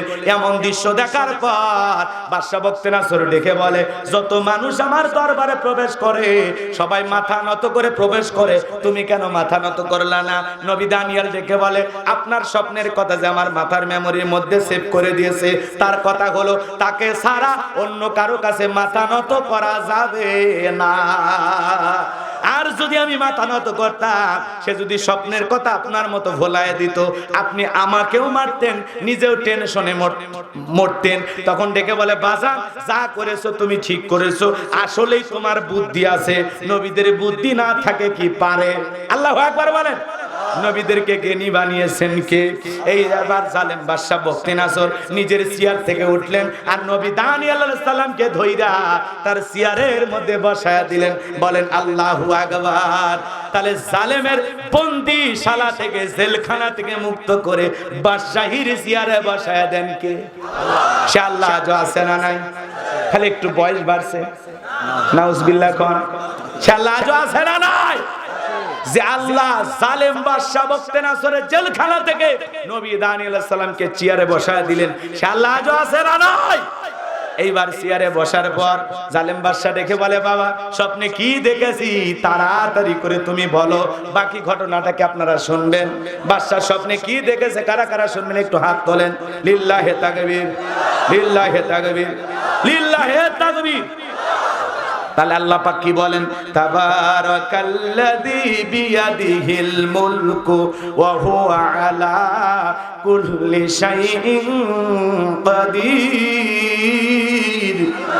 মহামান্বিত সেই সত্তা যার হাতে সর্বময় কর্তৃত্ব, রাজত্ব পাওয়ার ক্ষমতা, তিনি হলেন সর্ববিষয় শক্তিবান। তাহলে সকল ক্ষমতার একমাত্র মালিক কে?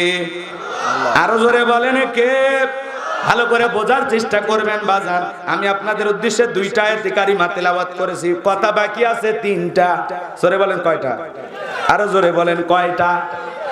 1 নাম্বার হলো হযরত আলী কি দোয়া পড়েছেন, আর 2 নাম্বার হলো হযরত আলী আর আমরের মুখোমুখি কি ঘটনা ঘটে, কথা বলেন না কেন? আর এই জালেম বাদশার স্বপ্নে কি দেখেছে, 3টা কথা আমি বলবো ইনশাআল্লাহ। কিন্তু আরেকটা আয়াতে কারিমা তেলাওয়াত করেছি, সেই আয়াতের আলোচনা হওয়ার দরকার আছে না নাই? 10টা মিনিট আমি আপনাদের কাছে চাই, একটা মানুষও ওঠা বসা করবেন না। 2-1জন ওঠা বসা করছেন, আমি কিছু মনে করি নাই, কিন্তু আপনারা যেহেতু নিজেরাই বলছেন 1টা পর্যন্ত থাকবেন না ইনশাআল্লাহ। আমার সময় শেষ, এখন আপনাদের বোনাস টাইম শুরু। এবার দিলটা একটু নরম করেন, নরম করবেন তো? আচ্ছা, কি এখানে ফজর পড়বেন? বেটা লিল্লাহে তাকবীর, ইমানের শক্তি আছে। চলেন 2 নাম্বার আয়াতে কারিমা আল্লাহ পাক কি বলেন? আল্লাযী খালাকাল মাউতা ওয়াল হায়াতা লিয়াবলুয়াকুম আইয়ুকুম আহসানু আমালা ওয়া হুয়াল আজিজুল গফুর। আরো জোরে বলেন আল্লাহু আকবার। এই যুবকদের পায়ে হাত দিয়ে অনুরোধ করে বলি, 10টা মিনিট শুনে যাও, জীবন পরিবর্তন হয়ে যাবে। ওয়াজ বেশি সময় করা লাগবে না। যুবকেরা তোমরা রেডি হও, যে যুবকেরা কান্না করার জন্য চাইছিল, এ কথা বল না কেন? 10টা মিনিট দিল নরম করার জন্য বয়ান করব, কষ্ট হবে আপনাদের? 10টা মিনিট দয়া করে আমার দিকে তাকাবেন, তাহলে দেখবেন এমনি আপনার ভিতরে আবেগ কাজ করবে। কোরআন দিয়ে আপনাদেরকে বোঝানোর জন্য বলতেছি বাজান, 1 নাম্বার ভালো করে বোঝেন। আল্লাহ রাব্বুল আলামিন বলেন, আল্লাযী খালাকাল মাউতা ওয়াল হায়াতা লিয়াবলুয়াকুম আইয়ুকুম আহসানু আমালা ওয়া হুয়াল আজিজুল গফুর। আল্লাহ রাব্বুল আলামিন ডেকে বলেন, আল্লাযী খালাকাল মাউতা ওয়াল হায়াতা, যিনি সৃষ্টি করেছেন মৃত্যু আর জীবন। আল্লাহ পাক সর্বপ্রথম কিসের কথা বললেন? মৃত্যুর কথা বললেন। আল্লাহ বলেন, আল্লাযী খালাকাল মাউতা ওয়াল হায়াতা, যিনি সৃষ্টি করেছেন মৃত্যু আর জীবন। এর মাধ্যমে আল্লাহ রাব্বুল আলামিন বলেন, লিয়াবলুয়াকুম আইয়ুকুম আহসানু আমালা, আমি আল্লাহ দেখব আমলের দিক দিয়ে কার আমল কত বেশি সুন্দর, কার আমল কত বেশি উত্তম। আল্লাহ পরীক্ষা করে দেখবেন আমলের দিক দিয়ে কার আমল কত বেশি ভালো। কথা বলেন ঠিক কি না? তাহলে আল্লাহ রাব্বুল আলামিন সর্বপ্রথম বললেন, আল্লাযী খালাকাল মাউতা ওয়াল হায়াতা, যিনি সৃষ্টি করেছেন মৃত্যু আর জীবন। আল্লাহ সর্বপ্রথম মৃত্যুর কথা কেন বললেন? কারণ আছে না নাই? এই দুনিয়াতে আসার একটা সিরিয়াল আছে, যাওয়ার কিন্তু কোনো সিরিয়াল নাই। দাদা আসছে, দাদার পরে বাবা আসছে, বাবার পরে আমি আসছি, আমার পরে আমার সন্তান আসছে। কিন্তু যাওয়ার বেলায় দাদার আগে নাতি চলে যায়, নাতির আমার ভাইয়েরা বাপের আগে ছেলে চলে যায়, বাবার কাঁধে সন্তানের লাশ। এ হলো পৃথিবীর সব চাইতে ভারী বোঝা। এই যে আল্লামা তারিক জামিল পাকিস্তানের লেখক, আরে তার বড় ছেলেটা মারা গেছে, জানাজা পড়তে আসে রজনী চোখের পানি ছেড়ে দিয়া কাঁদলেন কাঁদলেন কাঁদলেন। আর তিনি বললেন, একজন বাবার কাছে সন্তানের মৃত্যুর চাইতে কষ্ট আর কিছু হতে পারে না। এই জন্য দুনিয়ার সব চাইতে ভারী বোঝা বাবার কাঁধে সন্তানের লাশ। আল্লামা তারিক জামিল ভালো একজন লেখক বাজান, পাকিস্তানের অনেক বড় বিখ্যাত একজন আলেমে দ্বীন। আল্লামা তারিক জামিলের জন্য আমরা দোয়া করব, আল্লাহ পাক তাকে সুস্থতার সহিত নেখায়াত দান করুন। তার ছেলেকে হারিয়েছেন, আল্লাহ সবর করার তৌফিক দান করুন। জোরে বলুন আমিন। আল্লাযী খালাকাল মাউতা ওয়াল হায়াতা, যিনি সৃষ্টি করেছেন মৃত্যু আর জীবন। এ যুবকেরা, হৃদয়ের কান পেতে কথাগুলো শুনে যাও। আল্লাহ সর্বপ্রথম মৃত্যুর কথা বললো। যুবকরে, কার কখন মৃত্যু হবে আমরা কেউ জানি না। কুল্লু নাফসিন যায়িকাতুল মাউত, প্রত্যেক প্রাণীকে মৃত্যুর স্বাদ গ্রহণ করা লাগবে। এই স্বাদ হলো 2 প্রকারের। এদিক খেয়াল করো রে যুবক, নিম পাতা খাইলে কেমন লাগে? জোরে জোরে জোরে। নিম পাতা খাইলে তিতা লাগে, মিষ্টি খাইলে কেমন লাগে? মিঠা লাগে। মৃত্যুটা হলো 2 প্রকার, এক ধরনের মৃত্যু মিঠা, আর এক ধরনের মৃত্যু হলো তিতা। ভালো করে বোঝার চেষ্টা করবা। এ চাপাই নবাবগঞ্জের যুবকেরা, হৃদয়ের কান পেতে কথাগুলো শোনো, দিলটা নরম করে কথাগুলো শোনো। যারা ইমানদার মুত্তাকি, আল্লাহর খাঁটি বান্দা, কোরআন সুন্নাহ মোতাবেক আমল করেছে, 5 ওয়াক্ত সালাত আদায় করেছে, খাঁটি মুসলমান, খাঁটি মুত্তাকি, আল্লাহর পরিপূর্ণ একজন প্রিয় বান্দা যারা হতে পড়েছে, ভালো করে বুঝবেন ইমানদারের মৃত্যুটা কেমন জানো? মায়ের কোলে দুধ পান করার শিশুটা যেমন মায়ের দুধ পান করতে করতে ঘুমের মধ্যে চলে যায়, ইমানদারের মৃত্যুটা তেমনি ভাবে হবে। সে তো টেরও পাবে না। বলেন আল্লাহু আকবার। যুবকরে, কখন যে মৃত্যু এসে সামনে দাঁড়াবে আমরা কেউ জানি না। আল্লাহ পাক দেখা বলেন, আইনামা তাকুনু ইদরিকুমুল মাউতু ওয়ালাউ কুনতুম ফি বুরুজিম মুশাইয়াদা। সূরা নিসার ৭৮ নম্বর আয়াত। আল্লাহ ডেকে বলেন, যেখানে থাকো, যে অবস্থায় থাকো, মৃত্যু তোমাদেরকে ধরবেই। মৃত্যু থেকে পালানোর কোনো রাস্তা খোলা নাই। যুবকরে, তুমি মনে করো 10 তলা বিল্ডিং এ লিফট দিয়ে ওঠো, মনে করো হুজুর লিফটের সুইচ তো মনে হয় মালাকুল মউত বুঝবে না। যখন তোমার মৃত্যু আসবে, মালাকুল মউতকে তোমার খোঁজা লাগবে না, সে নির্ধারিত সময়ে তোমার আমার সামনে হাজির হয়ে যাবে। কথা বলেন ঠিক কি না? ওই 10 তলা বিল্ডিং এ যে ব্যক্তি ঘুমায় তারও কিন্তু মৃত্যু হয়। বিমানে চড়ে যে ব্যক্তি সফর করে, বিমানে সফর করা অবস্থায় মানুষ মারা যায়। কথা বলেন এখন। এই বাংলাদেশে একজন নারী বিমানে সফর করতেছে, ওই অবস্থায় সন্তান জন্ম দিয়েছে। তার মানে বিমানে চড়ে যদি সন্তান জন্ম দিতে পারে, ওই বিমানে চড়ে অনেক মানুষের মৃত্যু হতে পারে কিনা? জোরে বলেন পারে কিনা? যুবকরে, হৃদয়ের কান পেতে গুনাহগারের কথাগুলো শুনে যাও। মৃত্যু যখন তোমার আমার আসবে, বাজান গো আমার, আপনাকে আমাকে টাইম দেওয়া হবে না, নির্ধারিত সময়ে মালাকুল মউত হাজির হয়ে যাবে। যারা বেঈমান তাদের মৃত্যু হবে অত্যন্ত কষ্টকর। পা থেকে মাথা পর্যন্ত, পায়ের গোড়ালি থেকে চুলের গোড়ালি পর্যন্ত রুহটা ছটফট করবে। দেখেন না চোখগুলো বড় বড় করে, পেশাব পায়খানা পর্যন্ত করে দেয়। কত মানুষ মরার 6 মাস আগে জবানটা বন্ধ হয়ে যায়, ছেলে মেয়ে শরবত গুইলা মুখের ভিতরে ঢুকে দেয়, গালসি বেয়ে বেয়ে পড়ে যায়, খাবারও শক্তি থাকেই না। বাজান গো আমার, কে কিভাবে চলে যাবে আমরা কেউ জানি না। মৃত্যু সবার হবে, সবাইকে যেতে হবে। আল্লাহ নবী মুসা আলাইহিস সালামকে জিজ্ঞাসা করা হলো, ও নবী মুসা, তোমার কাছে মৃত্যুর যন্ত্রণা কেমন মনে হয়েছে? হযরত মুসা আলাইহিস সালাম দিকে বলে, আমার কাছে মৃত্যুর যন্ত্রণা এমন মনে হয়েছে জ্যান্ত ছাগলের গা থেকে চামড়া খসাইলে ছাগলের যেমন কষ্ট হয়, তার চাইতে মৃত্যুর কষ্ট আমার কাছে আরো বেশি মনে হয়। হে যুবক, নবীদের মৃত্যুর যদি অবস্থা হয়, আপনার আমার প্রিয় নবী ইন্তেকালের সময়, আরে নবীজি অসুস্থ অবস্থায় হযরতে ফাতিমা অঝরে চোখের পানি ছেড়ে দিয়া কান্না করেন। ফাতিমার কান্না কেউ থামাইতে পারে না। ডেকে বলে, বাবা তুমি যদি চলে যাও আমি তো এতিম হয়ে যাব গো বাবা। ও বাবা, অনেক আগে মা কি হারিয়েছি, বাবা গো তুমি যদি চলে যাও আমাকে দেখার মতো আর কেউ থাকবে না। ফাতিমার কান্না নবীজি সহ্য করতে পারলেন। ডেকে বলে, মা ফাতিমা আয়, আমার কাছে আয়, তোর কানটা আমার মুখের সাথে লাগায় দে মা। আমার ভাইয়েরা, হযরত ফাতিমা নবীজির কান্নাও সহ্য করতে পারতেন না। একদিন হযরতে ফাতিমা বাড়ি থেকে নবীজির বাড়ি পর্যন্ত এসেছেন। আমার নবী ঘরের দরজা বন্ধ করে একা একা আছেন। ডাক দেন, বাবা দরজা খোলো। বিশ্ব নবী দরজা খুলে দিয়েছে।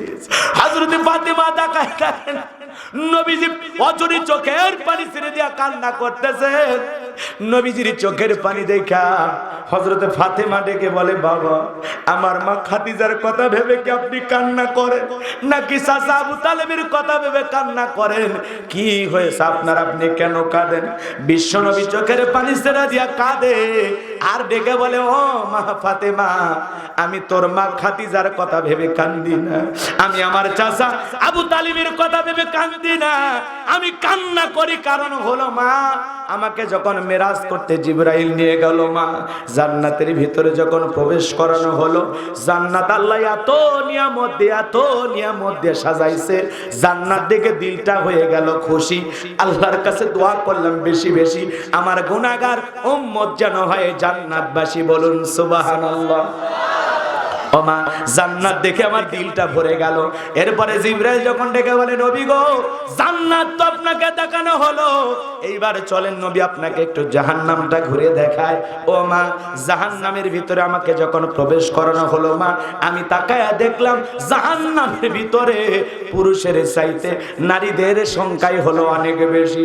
ও মা, আমি তাকায়া দেখলাম এক ধরনের নারীদের চুলের মুঠিগুলো আসমানের দিকে তুলে ধরা হয়েছে, পা থেকে মাথা পর্যন্ত জাহান্নামের আগুন দাও দাও করে জ্বলতেছে মা। আমি একবার তাকাইয়া আর তাকাইতে পারলাম না। ওদের চিৎকারে মনে হয় আসমান জমিন ভেঙে পড়বে। গরম পানি যেরকম থকবক থকবক করে মা, দেহটা জাহান্নামের আগুনে পড়তেছে আর থকবক থকবক করতেছে। ওদের চিৎকারে শুনে 1 সেকেন্ডের জন্য আযাব বন্ধ করা হচ্ছে না। আমি ওদের আযাব দেখে আর সহ্য করতে পারলাম না। মালাকুল মউত, ভালো করে বুঝেন বাজার আমার। তখন আমি জিবরাইলকে ডেকে বললাম, ও ভাই জিবরাইল, এই সমস্ত নারীদের অপরাধ কি, কি কারণে তাদেরকে শাস্তি দেওয়া হচ্ছে? জিবরাইল ডেকে বলে, নবী, ও নবী, এই সমস্ত নারীদের তো তারাই যারা দুনিয়ার জমিনে মাথায় কাপড় দিত না, বেপরদায় চলাফেরা করত, স্বামীর কথা মানতো না। এই জন্য আল্লাহ পাক এই সমস্ত নারীদেরকে এইভাবে জাহান্নামের আগুনে জ্বালাইতেছে, পোড়াইতেছে। ও মা, ওই জাহান্নামের শাস্তির কথা মনে পড়ে, ওই দৃশ্যটার কথা ভেবে আমি কান্না থামাইতে পারতেছি না। হযরতে ফাতেমা ডেকে বলে, বাবা এই যদি হয় বেপরদায় চলাফেরা করা নারীর শাস্তি, আমি আজকে থেকে ফাতেমা আরো বেশি করে পর্দার গুরুত্ব বাড়ায়া দেব। ও সাপাই নবাবগঞ্জের মা বোনেরা, হযরতে ফাতেমা জান্নাতি নারীদের লিডার, সর্দারনি মাগো মা, জান্নাতি নারীদের নেত্রী হওয়ার পরেও ডেকে বলে, বাবা আজ থেকে আরো বেশি করে পর্দার গুরুত্ব বাড়ায়া দিব। জাহান্নামী নারীদের শাস্তির কথা শুনে হযরত ফাতেমা যদি পর্দার গুরুত্ব বাড়াইতে চায়, মা ও মা, ও মা তোমাদের অনুরোধ করে যাই মা, বেপরদায় চলাফেরা করা যাবে না মা, শপথ গ্রহণ করো মা, জীবনে কোনোদিন আর বেপরদায় চলবা না। ও মা, একটা মানুষ যদি তোমাকে বেপরদায় অবস্থায় দেখে ফেলে মা, ও মা কমপক্ষে 7000 বছর জাহান্নামের আগুনে জ্বলা লাগবে। হযরতে ফাতেমা যেদিন ইন্তেকাল করবেন, হযরতে ফাতেমা সুন্দর করে সেজে গুজে অপেক্ষায় বসে আছেন। হযরত আলী যখন ঘরের ভিতর প্রবেশ করলেন, হযরত আলী ফাতেমাকে সালাম দিলেন। সালাম দেওয়ার পরে হযরত আলী তাকায়া দেখেন ফাতেমা এত সুন্দর করে সেজে আছেন, বিবিকে দেখে দুইটা হাত বাড়ায় দিলেন। হযরত আলী যখন হাত বাড়াইছেন, হযরত ফাতেমা আলীর বুকের ভিতরে চলে গেলেন আর ডেকে বলে, বিবি রে আজকে কেন জানি এত সাজা গোজা করেছো, দেখেই তোমারে বড় ভালো লাগতেছে। হযরতে ফাতেমা ডেকে বলে, স্বামী গো জীবনের শেষবারের মতো দেখে নাও, আর কোনোদিন তোমার সাথে দেখা নাও হতে পারে। ও স্বামী, এটাই জীবনের শেষ দেখা। এই কথা শোনার পর হযরত আলী গাছের ঘোড়া কেটে দিলে গাছটা যেমন পড়ে যায়, ডেকে বলে, বিবি রে এটা কেমন কথা বলো, তুমি কেন চলে যাবা? তুমি যদি চলে যাও আলীকে ভালোবাসার মতো মানুষ তো আর কেউ থাকবে না। হযরতে ফাতেমা ডেকে বলে, স্বামী আমার ইন্তিকালের পরে তোমার কাছে আমার একটা চাওয়া, বেশি মানুষকে জানাজা দেওয়ার জন্য আপনি ডাকবেন না। যদি জানাজা দেওয়ার জন্য বেশি মানুষ আসে, আমি নবীর মিয়া আমার কথা শুনে হাজার হাজার মানুষ জানাজায় উপস্থিত হবে। আমার লাশটা যখন সামনে রাখা হবে, আমি কতটুকু লম্বা ছিলাম না খাটো ছিলাম, মোটা ছিলাম না চিকন ছিলাম, মানুষ এটা অনুধাবন করতে পারে। এই জন্য স্বামী আমি মারা যাওয়ার পর তাড়াতাড়ি করে আমাকে দাফন সম্পন্ন করবেন। হযরতে ফাতেমা ইন্তিকালের পূর্বেও মৃত্যুর পরে কি হবে সেই কথা চিন্তা করেছেন। এমন চিন্তা আমার মা বোনদেরও করার দরকার আছে না না? জোরে বলেন, দরকার আছে না নাই? নবীজির কানে যখন মুখ লাগাইয়া দিয়া ডেকে বলে, মা ফাতেমা তোর চোখের পানি আমার সহ্য হয় না রে মা, আর এক ফোঁটাও কান্না করিস না মা, আমি নবীর ইন্তিকালের পরে সর্বপ্রথম তোমার সাথে আমার সাক্ষাৎ হবে। বলেন সুবহানাল্লাহ। হযরতে ফাতেমার কান্না বন্ধ হয়ে গেল। কথা বলেন না কেন? আজকে ভালো কাজে মানুষকে সহযোগিতা করবেন। আল্লাহ আমাদের সবাইকে নেক আমল করে, ভালো আমল নিয়ে আহসানু আমালা, উত্তম আমল করে আল্লাহর পছন্দের বান্দা হিসাবে উত্তম আমল করে কবরে যাওয়ার তৌফিক দান করুন। জোরে বলুন আমিন। আরো জোরে বলুন আমিন। দোয়া করে দেব ভাই। হ্যাঁ জি জি, কথাগুলো বলতে হবে।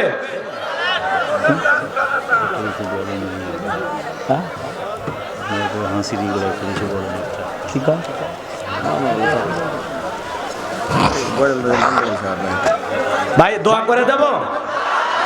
বসেন বসেন, আপনারা ওটা বসা করতেছেন, এই যে চলে যাইতেছেন। আসলে রাত গভীর হয়ে গেছে, আরো যে কথাগুলো বাকি আছে ওগুলো বলতে গেলে তো আর আধা ঘন্টা লাগবে, লাগবে না? এত সময় আপনাদের হাতে আছে? লিল্লাহি তাকবীর। হ্যাঁ, কিছু বলতেছেন না, শুনবো, আবার কিছু দৌড় মারতেছেন। এজন্য আমি বারবার বলি, যদি দাওয়াত দেন একটু দয়া করে 10টায় উঠা দেবেন, তাহলে ভালো হয়, তাই না ভাই? সময় পাইছি কম, কয়টা কথা বলবো, অনেক কথা যুবকেরা শুনতে চাইছিল। যাই হোক, যতটুকু কথা বলেছি, বক্তা শ্রোতা সবাইকে আল্লাহ আমল করা তৌফিক দান করুন। জোরে বলুন আমিন। তাহলে হযরত আলীর কথাটা একটু বলেই দিই, নাকি বাদশার স্বপ্নের কথা শুনবেন? সবই সবই হবে না। আমি তো বললাম, শোনেন, বাদশার স্বপ্নের কথা বলতে গেলে ওখানে কমপক্ষে আরো আধা ঘন্টা ওয়াজ করা লাগবে। হযরত আলীর কথাটা একবার শেষ প্রান্তে তো একটু বলে দিয়ে যায়, এই কথাটা বলতে 2 মিনিট লাগবে। শোনেন, লিল্লাহি তাকবীর।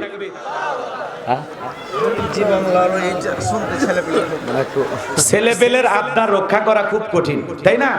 ওরা এই কাঁদবে, এই হাসবে, কখন কি চায় ওরা ঠিক নেই। ওদের নিয়ম তাকে ঠিক হোক, আল্লাহ কবুল করেন। জোরে বলেন আমিন। ভাই কবরে যেতে হবে না? জোরে বলেন, কবরে যেতে হবে না? কবর কিন্তু জায়গা ভালো না, কবর কি না? জোরে বলেন কবর কি?